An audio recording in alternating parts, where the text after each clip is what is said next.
ನಿಮಿಷ ಕಣ್ಣುಗಳು ಮುಚ್ಚಿಕೊಂಡವರಾಗಿ ಸ್ತೋತ್ರ ಸಲ್ಲಿಸುತ್ತೇವೆ ಸ್ವಾಮಿ ಕರ್ತನೆ.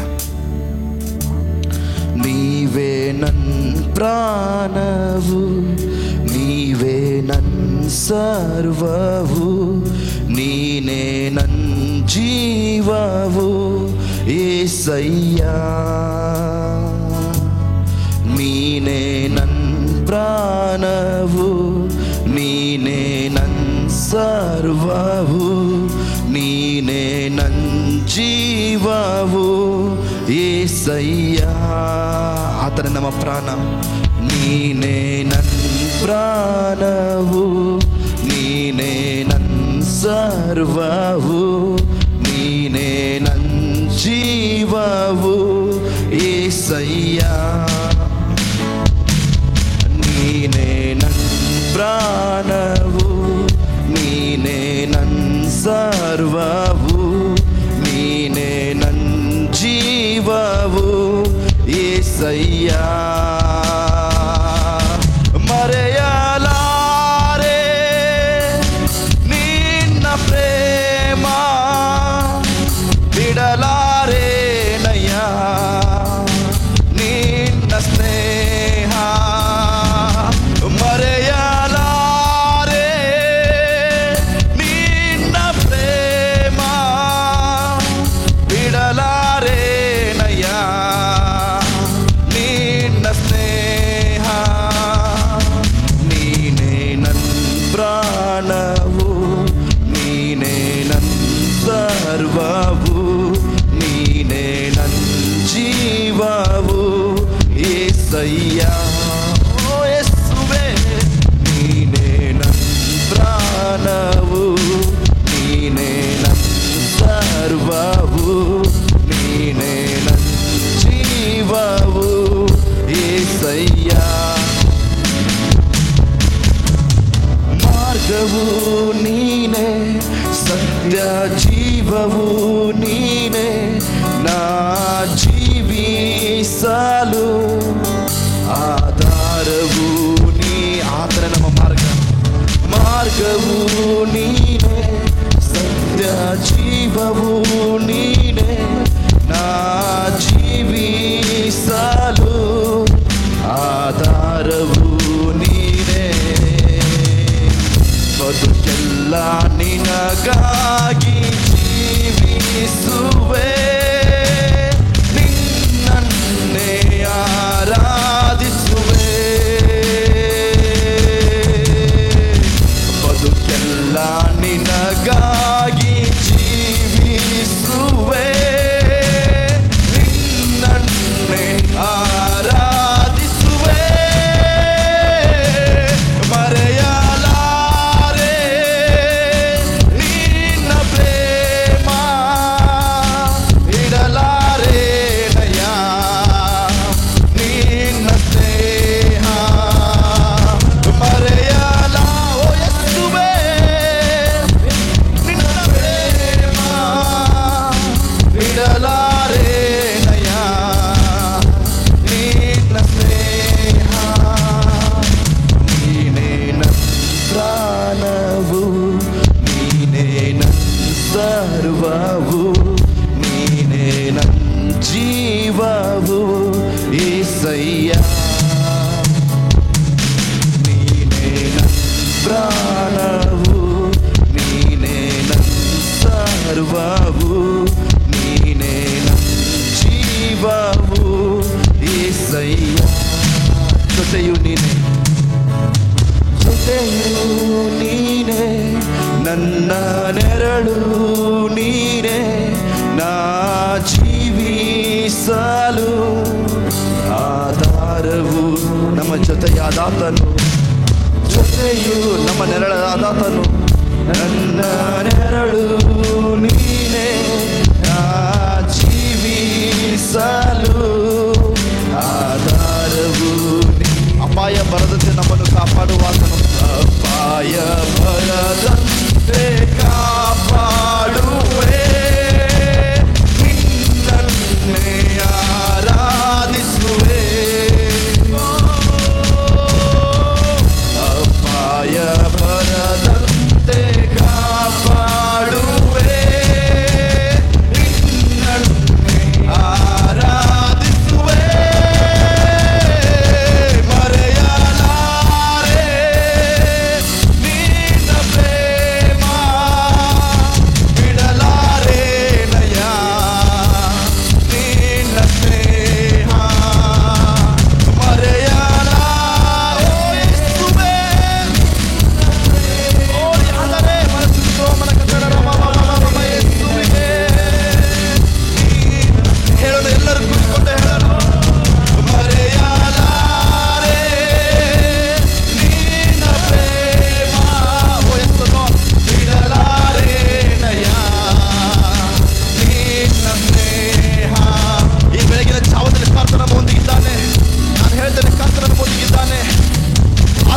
ಜೊತೆಯಾದಾತನು, ಆತನು ನಮ್ಮ ನೆರಳಾದಾತನು.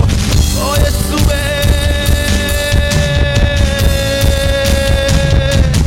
ಮರೆಯಲಾರೆ ನಿನ್ನ ಪ್ರೇಮ, ಬಿಡಲಾರೇನಯ್ಯ ನಿನ್ನ ಸ್ನೇಹ, ಮರೆಯಲಾರೆ ನಿನ್ನ ಪ್ರೇಮ, ಬಿಡಲಾರೇನಯ್ಯ ನಿನ್ನ ಸ್ನೇಹ, ಮರೆಯಲಾರೆ.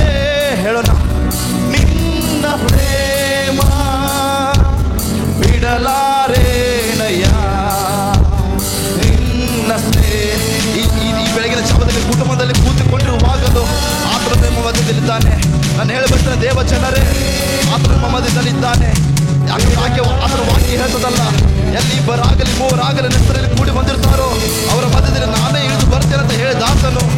ಓ ಯೇಸುವೇ, ನಿನ್ನ ಪ್ರೇಮ ಬಿಡಲಾರೇನಯ್ಯ ನಿನ್ನ ಸ್ನೇಹ.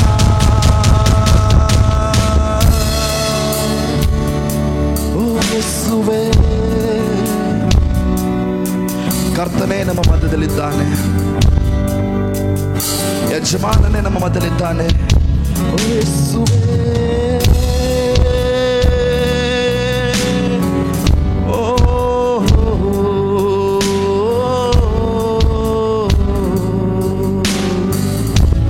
ಯೇಸುವೇ, ನಿನಗೆ ಎಲ್ಲ ಮಹಿಮೆ ಸಲ್ಲಿಸ್ತೇವೆ ಸ್ವಾಮಿ ಕರ್ತನೆ. ಎಲ್ಲ ಗೌರವ ನಿನಗೆ ಸಲ್ಲಿಸ್ತೇವೆ ಸ್ವಾಮಿ ಕರ್ತನಪ್ಪ ಯೇಸುವೇ. ಯಾಕಂದ್ರೆ ನಿನ್ನ ಪ್ರೀತಿ ಅಪಾರವಾದದ್ದು ಸ್ವಾಮಿ, ನಿನ್ನ ಪ್ರೇಮ ಅಪಾರವಾದದ್ದು ಸ್ವಾಮಿ ಕರ್ತನಪ್ಪ ಯೇಸುವೇ. ನಿನಗೆ ಎಲ್ಲ ಮಹಿಮೆ ಸಲ್ಲಿಸ್ತೇವೆ ಸ್ವಾಮಿ ಕರ್ತನೆ. ಓ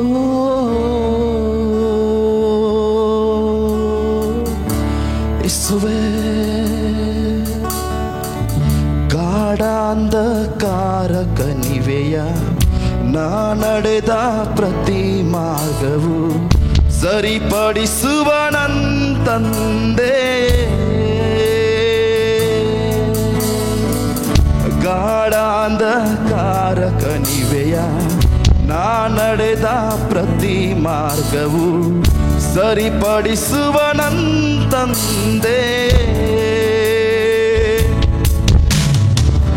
ಸಾವಿರ ಜನ ಎಡಬಲಕ್ಕೆ ಬಿದ್ದರೂ ಬೀಳಬಹುದು, ಎಡವದೆ ನನ್ನ ಕಾಯುವ ಪ್ರೇಮ. ಸಾವಿರ ಜನ ಎಡಬಲಕ್ಕೆ ಬಿದ್ದರೂ ಬೀಳಬಹುದು, ಎಡವದೆ ನನ್ನ ಕಾಯುವ ಪ್ರೇಮ. ಏಸಯ್ಯ, ಏಸಯ್ಯ, ಏಸಯ್ಯ, ಏಸಯ್ಯ. ಈ ಬೆಳಗಿನ ಜಾವದಲ್ಲಿ ಆತನ ನಾಮವನ್ನು ಕೂಗೋಣ. ನಾವಿರುವಂತ ಸ್ಥಳಗಳಲ್ಲಿ ಆತನ ನಾಮವನ್ನು ಕೂಗೋಣ. ಏಸಯ್ಯ, ಏಸಯ್ಯ. ನನ್ನ ತಂದೆಯು ನೀನೆ, ನನ್ನ ದೇವರು ನೀನೆ, ನನ್ನ ತಂದೆಯು ನೀನೆ, ನೀನೆ ನನ್ನ ತಂದೆಯು ನೀನೆ, ನನ್ನ ದೇವರು ನೀನೆ, ನನ್ನ ತಂದೆಯು ನೀನೆ, ನೀನೆ. ಓ ಹೇಳೋಣ ಎಲ್ಲರೂ ಕೂಡಿ, ನನ್ನ ತಂದೆಯು, ನನ್ನ ತಂದೆಯು ನೀನೆ, ನನ್ನ ದೇವರು ನೀನೆ, ನನ್ನ ತಂದೆಯು ನೀನೆ, ನೀ. ಓ ಯೇಸುವೇ, ನನ್ನ ತಂದೆಯು ನೀನೆ, ನನ್ನ ದೇವರು ನೀನೆ, ನನ್ನ ತಂದೆಯು ನೀನೆ, ನೀ. ಆ ಕರಗಳ ಹೇಳೋಣ ಎಲ್ಲರೂ. ಏಸಯ್ಯ.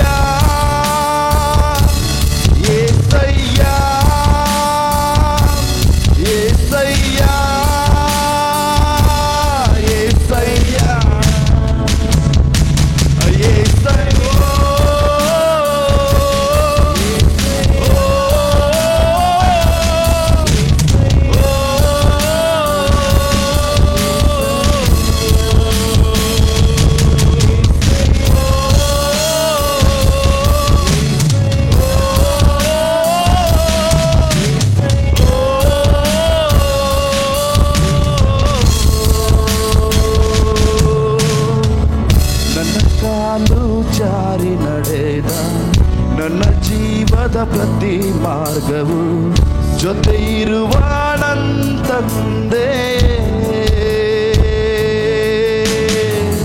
ನನ್ನ ಕಾಲು ಜಾರಿ ನಡೆದ ನನ್ನ ಜೀವದ ಪ್ರತಿ ಮಾರ್ಗವು ಜೊತೆ ಇರುವ ನನ್ನ ತಂದೆ. ಹಗಲ ಸೂರ್ಯ ಬಾಧೆಯಾಗಲಿ ರಾತ್ರಿ ಚಂದ್ರ ಬಾಧೆಯಾಗಲಿ ತಗಲದಂತೆ ಕಾಯುವ ನಿನ್ನ ಪ್ರೇಮ. ಹಗಲ ಸೂರ್ಯ ಬಾಧೆಯಾಗಲಿ ರಾತ್ರಿ ಚಂದ್ರ ಬಾಧೆಯಾಗಲಿ ತಗಲದಂತೆ ಕಾಯುವ ನಿನ್ನ ಪ್ರೇಮ. యేసయ్య యేసయ్ಯ ರಾಜಾದಿ ರಾಜನಿಗೆ ಯಾರು ಹೇಳ್ತೀರಾ? ಕರ್ತನು ನಮ್ಮ ಯಜಮಾನ ನಮ್ಮ ಒಡೆಯನು.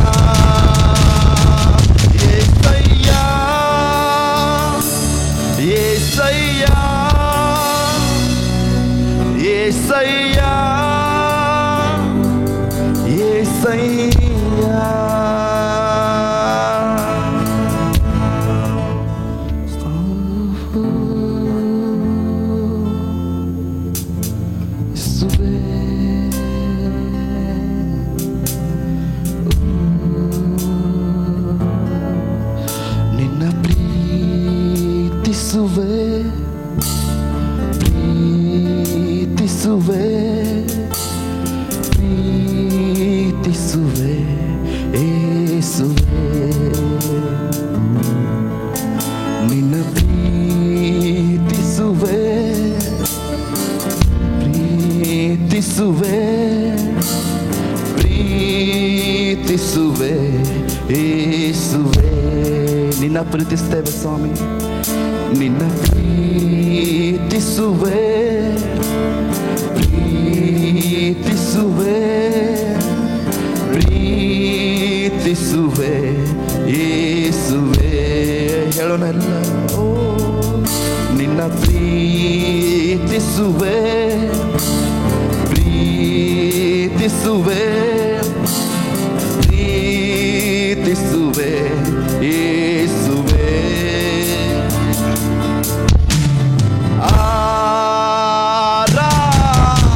ಆರಾಧನೆ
ಕಣ್ಣು ಮುಚ್ಚಿಕೊಂಡವರಾಗಿ ಆತನನ್ನು ಪ್ರೀತಿಸೋಣ, ಆತನ ಎದುರು ನೋಡೋಣ.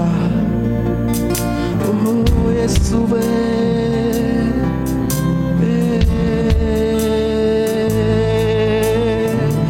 ಬದಲಾಗದ ನಿನ್ನ ಮಹಿಮೆ ಇಂದಿಗೂ ಹಾಗೆ ಇರುವುದಲ್ಲವೇ? ಬದಲಾಗದ ನಿನ್ನ ಮಹಿಮೆ ಇಂದಿಗೂ ಹಾಗೆ ಇರುವುದಲ್ಲವೇ? ಹೇಳೋಣ, ಬದಲಾಗದ ಮಹಿಮೆ, ಬದಲಾಗದ ನಿನ್ನ ಮಹಿಮೆ ಇಂದಿಗೂ ಹಾಗೆ ಇರುವುದಲ್ಲವೇ? ಬದಲಾಗದ ನಿನ್ನ ಮಹಿಮೆ ಇಂದಿಗೂ ಹಾಗೆ ಇರುವುದಲ್ಲವೇ? ಬದಲಾಗಿಲ್ಲ, ಬದಲಾಗಿಲ್ಲ. ಪುನರುತ್ಥಾನದ ನಿನ್ನ ಮಹಿಮೆ ಬದಲಾಗಿಲ್ಲ, ಬದಲಾಗಿಲ್ಲ. ಪುನರುತ್ಥಾನದ ನಿನ್ನ ಮಹಿಮೆ యేసయ్య స్తుతిಸುವೆ ನಿನ್ನನ್ನೇ ಆರಾಧಿಸುವೆ. యేసయ్య స్తుತಿಸುವೆ ನಿನ್ನನ್ನೇ ಆರಾಧಿಸುವೆ. ಬದಲಾಗಿಲ್ಲ, ಬದಲಾಗಿಲ್ಲ. ಪುನರುತ್ಥಾನದ ನಿನ್ನ ಮಹಿಮೆ ಬದಲಾಗಿಲ್ಲ, ಬದಲಾಗಿಲ್ಲ. ಪುನರುತ್ಥಾನದ ನಿನ್ನ ಮಹಿಮೆ యేసయ్య స్తుತಿಸುವೆ ನಿನ್ನನ್ನೇ ಆರಾಧಿಸುವೆ.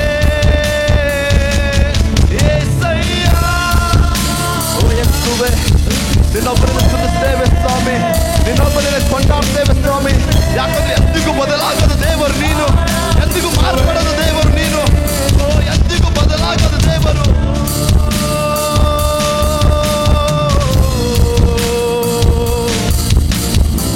ಯೇಸುವೇ,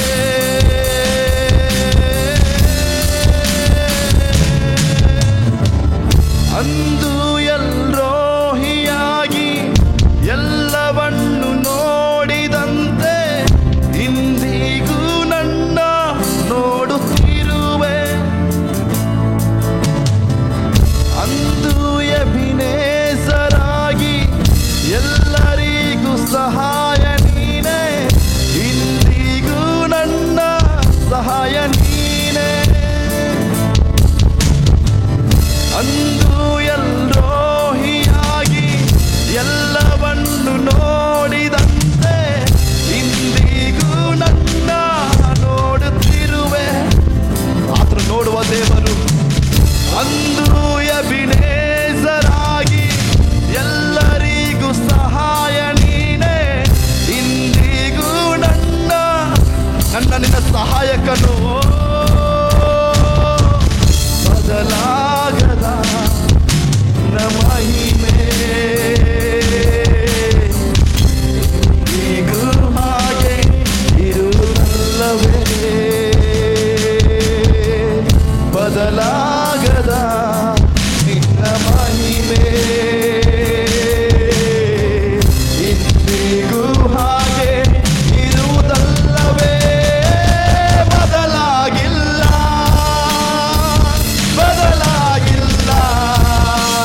ಅಳಿಯುವ ನನ್ನ ಕೈಗಳಿಂದ ಅಳಿಯದ ನಿನ್ನ ರಾಜ್ಯ ಕಟ್ಟಲು ವಂಚಕನಾದ ನನ್ನ ಆರಿಸಿದೆ.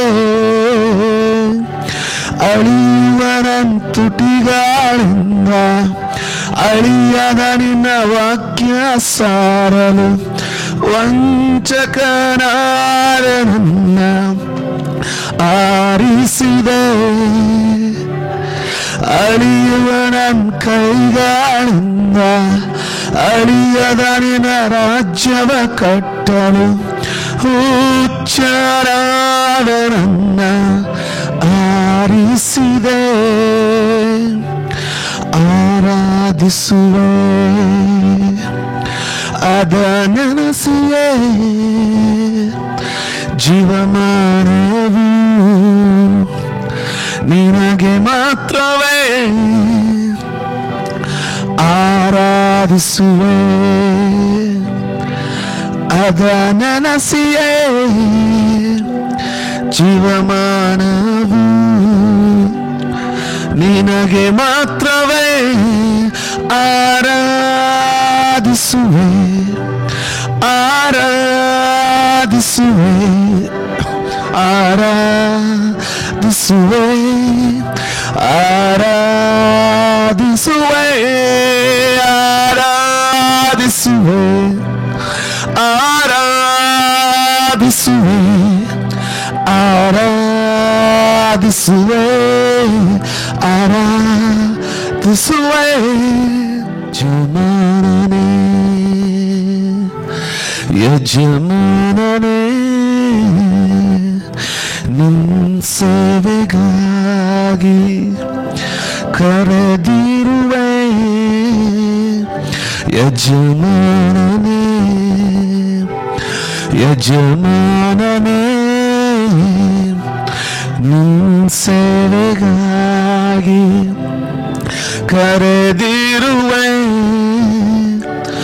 ಅಳಿಯುವ ನನ್ನ ಕೈಗಳಿಂದ ಅಳಿಯದ ನಿನ್ನ ರಾಜ್ಯ ಕಟ್ಟಲು ಹುಚ್ಚನಾದ ನಿನ್ನ ಆರಿಸಿದೆ. ಅಳಿಯುವ ನನ್ನ ತುಟಿಗಳಿಂದ ಅಳಿಯದ ನಿನ್ನ ರಾಕ್ಯವ ಸಾರಲು ವಂಚಕನಾದ ನನ್ನ ಆರಿಸಿದೆ. ಅಳಿಯುವ ನನ್ನ ಕೈಗಳಿಂದ ಅಳಿಯದ ನಿನ್ನ ರಾಜ್ಯ ಕಟ್ಟಲು ಹುಚ್ಚನಾದ ನನ್ನ ಆರಿಸಿದೆ. ಅಳಿಯುವ ನನ್ನ ತುಟಿಗಳಿಂದ ಅಳಿಯದ ನಿನ್ನ ವಾಕ್ಯವ ಸಾರಲು ವಂಚಕನಾದ ನನ್ನ ಆರಿಸಿದೆ. ಆರಾಧಿಸುವೆ ಅದ ನೆನಸಿಯೇ ಜೀವಮಾನವು ನಿನಗೆ ಮಾತ್ರವೇ. ಆರಾಧಿಸುವೆ ಅದ ನೆನಸಿಯೇ ಜೀವಮಾನವು ನಿನಗೆ ಮಾತ್ರವೇ. ಆರಾಧಿಸುವೆ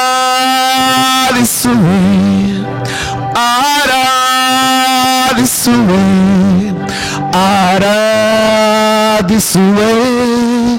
ಆರಾಧಿಸುವೆ ಆರಾಧಿಸುವೆ ಆರಾಧಿಸುವೆ ಆರಾಧಿಸುವೆ ಆರಾಧಿಸುವೆ. ಏನ್ ಕಳೆದುಕೊಂಡರು ನಿನ್ನ ಕಳೆದುಕೊಳ್ಳಲಾರೆ. ಏನ್ ಕಳೆದುಕೊಂಡರು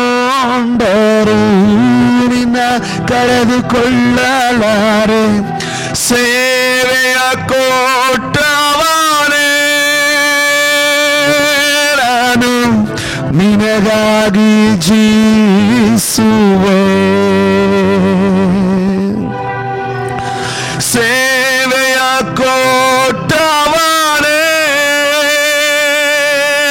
ನಾನು ನಿನಗಾಗಿ ಜೀವಿಸುವೆ, ಆರಾಧಿಸುವೆ, ಆರಾಧಿಸುವೆ, ಆರಾಧಿಸುವೆ, ಆರಾಧಿಸುವೆ, ಆರಾಧಿಸುವೆ, ಆರಾಧಿಸುವೆ, ಆರಾಧಿಸುವೆ, ಆರಾಧಿಸುವೆ, ಆರಾಧಿಸುವೆ,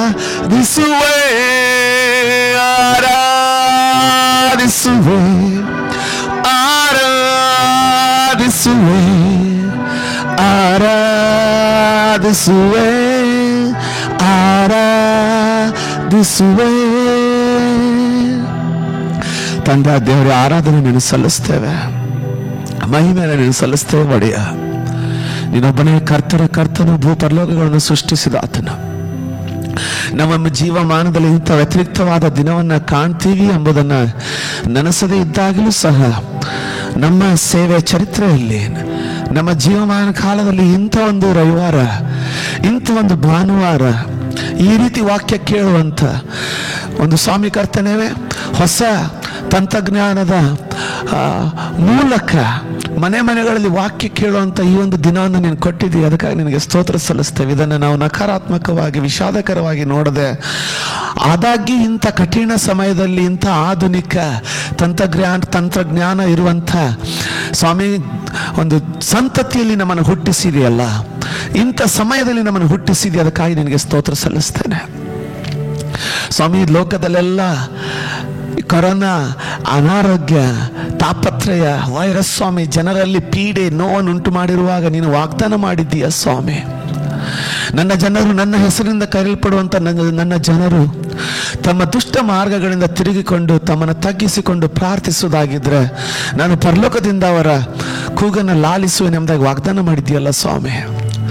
ನಮ್ಮ ದೇಶವನ್ನು ಮುಟ್ಟು ತಂದೆ ದೇವರೇ ಸ್ವಾಮಿ. ಲೋಕದಲ್ಲಿ ಬಾಧೆ ಪಡ್ತಾ ಇರುವಂಥ ಪ್ರತಿಯೊಂದು ದೇಶಗಳನ್ನು ನೀನು ಮುಟ್ಟಬೇಕೆಂಬುದನ್ನು ನಿನ್ನಲ್ಲಿ ಬೇಡಿಕೊಳ್ತಾ ಇದ್ದೇವೆ. ನಜರೇತಿನ ಯೇಸು ಕ್ರಿಸ್ತನ ಹೆಸರಿನಲ್ಲಿ ಸ್ವಾಮಿ, ಯೂಟ್ಯೂಬ್, ಫೇಸ್ಬುಕ್ ಮಾಧ್ಯಮದಿಂದ ಈ ಸಮಯದಲ್ಲಿ ದೇವರ ವಾಕ್ಯವನ್ನು ಕೇಳಲಿಕ್ಕೆ ತಮ್ಮ ತಮ್ಮ ಮನೆಗಳಲ್ಲಿ ಮೊಣಕಾಲೂರಿರುವಂಥ ನಿನ್ನ ಪ್ರತಿಯೊಂದೊಂದು ನಮ್ಮ ಸಭೆ ಕುಟುಂಬಗಳು ಮಾತ್ರವಲ್ಲ, ದೂರದಲ್ಲಿರುವಂಥ, ಹೊರದೇಶದಲ್ಲಿರುವಂಥ, ಲಾಗಿನ್ ಮಾಡುವಂಥ ಪ್ರತಿಯೊಬ್ಬರನ್ನ ಆಶೀರ್ವದಿಸು. ನಿನ್ನ ಆರೋಗ್ಯ ಅವ್ರ ಮೇಲಿರಲಿ, ನಿನ್ನ ಹಸ್ತ ಅವ್ರ ಮೇಲಿರಲಿ ಸ್ವಾಮಿ. ವಾಕ್ಯವನ್ನು ಕೇಳ ಅದ್ಭುತವಾದ ಆರಾಧನೆಯಿಂದ ನಮ್ಮನ್ನು ಆಶೀರ್ವದಿಸಿದೆಯಾ, ನಿನ್ನ ಮಕ್ಕಳನ್ನು ಆಶೀರ್ವದಿಸು. ಆರಾಧನೆ ನಡೆಸಿದಂಥ ನಿನ್ನ ಮಕ್ಕಳನ್ನು ಆಶೀರ್ವದಿಸು ಸ್ವಾಮಿ. ಆರಾಧನೆ ಮಾಡಿರುವಂಥ ನಿನ್ನ ಮಕ್ಕಳನ್ನು ಆಶೀರ್ವದಿಸು. ನಿನ್ನ ವಾಕ್ಯವನ್ನು ಕೇಳುವಾಗ ನಮ್ಮ ಹೃದಯಗಳನ್ನು, ಮನಸ್ಸುಗಳನ್ನು ತೆರೆಯ ಮಾಡು ಸ್ವಾಮಿ. ನಿನ್ನ ನಂಬಿಕೆಯಲ್ಲಿಯೂ ನಿನ್ನ ಜ್ಞಾನದಲ್ಲಿ ಬೆಳೀಲಿಕ್ಕಂತ ಕೃಪೆಯನ್ನು ದಯಪಾಲಿಸು. ಎಲ್ಲ ಆರಾಧನೆ ಮಹಿಮೆ ನಿನ್ನೊಬ್ಬನಿಗೆ ಉಂಟಾಗಲಿ. ಯೇಸುವಿನ ಹೆಸರಿನಲ್ಲಿ ಬೇಡಿದ್ದೇವೆ ನಮ್ಮ ತಂದೆ, ಆಮೇನ್, ಆಮೇನ್. ಬಹಳ ವ್ಯತಿರಿಕ್ತವಾದ, ಬಹಳ ವಿಶೇಷವಾದ ಆರಾಧನೆಯನ್ನು ಈ ದಿನ ನಾವು ಹೊಂದ್ಕೊಳ್ತಾ ಇದ್ದೀವಿ. ನನ್ನ ಸೇವೆಯ ಚರಿತ್ರೆಯಲ್ಲಿ ಇದು ಅನೇಕ ಭಕ್ತರ, ದೇವಸೇವಕರ ಹೇಳಿಕೆ ಆಗಿರ್ತದೆ. ನಮ್ಮ ಸೇವೆಯ ಚರಿತ್ರೆಯಲ್ಲೇ ಮೊದಲನೇ ಸಾರಿ ಈ ರೀತಿ ನಾವು ರವಿವಾರ ಆರಾಧನೆಯನ್ನು ಐಕ್ಯತೆಯಲ್ಲಿ ಒಂದೇ ಹಾಲಲ್ಲಿ, ಒಂದೇ ಆರಾಧನೆ ಆಲಯದಲ್ಲಿ ಹೊಂದಿಕೊಳ್ಳಲಿಕ್ಕೆ ಆಗ್ತಾ ಇಲ್ಲ. ಆದಾಗ್ಯೂ ಇಂಥ ಸಮಯದಲ್ಲಿ ಉತ್ತಮವಾದ ಯೂಟ್ಯೂಬ್, ಫೇಸ್ಬುಕ್ ಮಾಧ್ಯಮಗಳ ಮೂಲಕ ನಮ್ಮ ಮನೆಗಳಲ್ಲಿ ಇದ್ದಾಗ್ಯೂ ಸಹ ಸಭೆಯೊಟ್ಟಿಗೆ ನಾವು ಬೆರೆತುಕೊಳ್ಳಲಿಕ್ಕಾಗುವಂಥ ತಂತ್ರಜ್ಞಾನವನ್ನು ದೇವರು ನಮ್ಮ ಸಂತತಿಯಲ್ಲಿ ಕೊಟ್ಟಿದ್ದಕ್ಕಾಗಿ ದೇವರಿಗೆ ಸ್ತೋತ್ರ ಉಂಟಾಗಲಿ.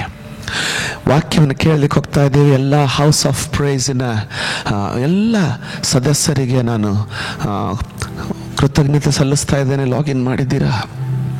ಅದಕ್ಕಿಂತಲೂ ಮುಂಚೆ ಒಂದು ವಿಷಯ ನಿಮಗೆ ಹಂಚ್ಕೊಳ್ಬೇಕು. ಇದನ್ನು ನಾನು ಲೈವ್ ಸ್ಟ್ರೀಮ್ ಎಂಬುದಾಗಿ ನಾವು ಮೊದಲು ಹೇಳ್ತಾ ಇದ್ವಿ. ಆದರೆ ಲೈವ್ ಸ್ಟ್ರೀಮಿಂಗ್ ಮಾಡಲಿಕ್ಕೆ ನಮ್ಮಲ್ಲಿ ಬೇಕಾದಂಥ ಸಾಕಷ್ಟು ಇಕ್ವಿಪ್ಮೆಂಟ್ಸ್ಗಳು, ಸಾಧನಗಳು ಇಲ್ಲದ ಕಾರಣ ಉತ್ತಮವಾದ ಕ್ವಾಲಿಟಿ ಕೊಡಲಿಕ್ಕೆ ಆಗಲ್ಲ ಅಂದ್ಕೊಂಡ್ಬಿಟ್ಟು ನಾವು ಇದನ್ನು ಶನಿವಾರ ರಾತ್ರಿ, ಅಂದರೆ ಈಗಿನ ನೀವು ಕೇಳ್ತಾ ಇರುವಂಥ ಸಮಯಕ್ಕೆ ನಿನ್ನೆ ರಾತ್ರಿ ನಾವು ಇದನ್ನು ರೆಕಾರ್ಡ್ ಮಾಡಿ ಇದನ್ನು ಪ್ರೀಮಿಯರ್ ಟೆಲಿಕಾಸ್ಟ್ ಅಂತ ನಾವು ಆ ಮಾಧ್ಯಮದಲ್ಲಿ ನಾವು ಟೆಲಿಕಾಸ್ಟ್ ಮಾಡ್ತಾ ಇದ್ದೀವಿ. ಆದ ಕಾರಣ ದಯವಿಟ್ಟು ನಮ್ಮನ್ನು ಕ್ಷಮಿಸಿ. ಇದು ಲೈವ್ ಸ್ಟ್ರೀಮಿಂಗ್ ಏನೂ ಅಲ್ಲ, ಆದರೆ ಬೆಳಗ್ಗೆಯಿಂದ ನಾವು ಸಭೆ ಹಾಲಲ್ಲಿ ಇದರ ಸಿದ್ಧತೆಗಳನ್ನು, ರೆಕಾರ್ಡಿಂಗ್ಗಳನ್ನು, ಆರಾಧನೆ ಪ್ರಾಕ್ಟಿಗಳನ್ನು ಇಡೀ ದಿನ ಬೆಳಗ್ಗೆ 12 ಗಂಟೆಯಿಂದ 10 ಗಂಟೆಯಿಂದಲೇ ನಾವು ಸಿದ್ಧತೆಗಳನ್ನು ಸಿದ್ಧ ಮಾಡಿದ್ದೀವಿ. ಇಡೀ ದಿನ ದೇವರ ಬಲವಾದ ಅಭಿಷೇಕವನ್ನು ನಾವು ಅನುಭವಿಸ್ತಾ ಇದ್ದೇವೆ. ಇದೇ ಪ್ರಸನ್ನತೆಯನ್ನು, ಇದೇ ಅಭಿಷೇಕವನ್ನು ನೀವು ಮನೆಗಳಲ್ಲಿ ಅನುಭವಿಸ್ತೀರಾ ಅಂತ ನಾನು ಪೂರ್ಣವಾಗಿ ನಂಬ್ತೀನಿ. ದಯವಿಟ್ಟು ಮಧ್ಯದಲ್ಲಿ ಮನೇಲಿ ಓಡಾಡ್ಲಿಕ್ಕೆ ಹೋಗಬೇಡ್ರಿ, ತಿನಿಸುಗಳನ್ನು ಇಟ್ಕೊಂಡು ಕೂತ್ಕೊಳ್ಳಿಕ್ಕೆ ಹೋಗಬೇಡ್ರಿ. ಯಾಕಂದರೆ ನಾವು ಯಾವುದೋ ಒಂದು ಮೂವಿ ನೋಡಲಿಕ್ಕೆ, ಚಲನಚಿತ್ರ ನೋಡಲಿಕ್ಕೆ ನಾವು ಸೇರಿಲ್ಲ, ದೇವರ ಆರಾಧನೆಗೋಸ್ಕರ ಸೇರಿದ್ದೀವಿ. ಕುಟುಂಬದವರೆಲ್ಲ ಒಂದೇ ಕಡೆ ಕೂತ್ಕೊಂಡು ಈ ವಾಕ್ಯವನ್ನು ಕೇಳೋದಾಗಿದ್ದರೆ ತುಂಬ ಆಶೀರ್ವಾದ ಆಗ್ತದೆ ಅಂತ ನಾನು ಅಂದ್ಕೊಳ್ತೀನಿ. ನೀವು ನಿಮ್ಮ ಸತ್ಯವೇದಗಳು, ನಿಮ್ಮ ನೋಟ್ ಪುಸ್ತಕಗಳು ಸಿದ್ಧವಾಗಿವೆ ಅಂತ ನಾನು ಅಂದ್ಕೊಳ್ತೀನಿ, ನಂಬ್ತೀನಿ.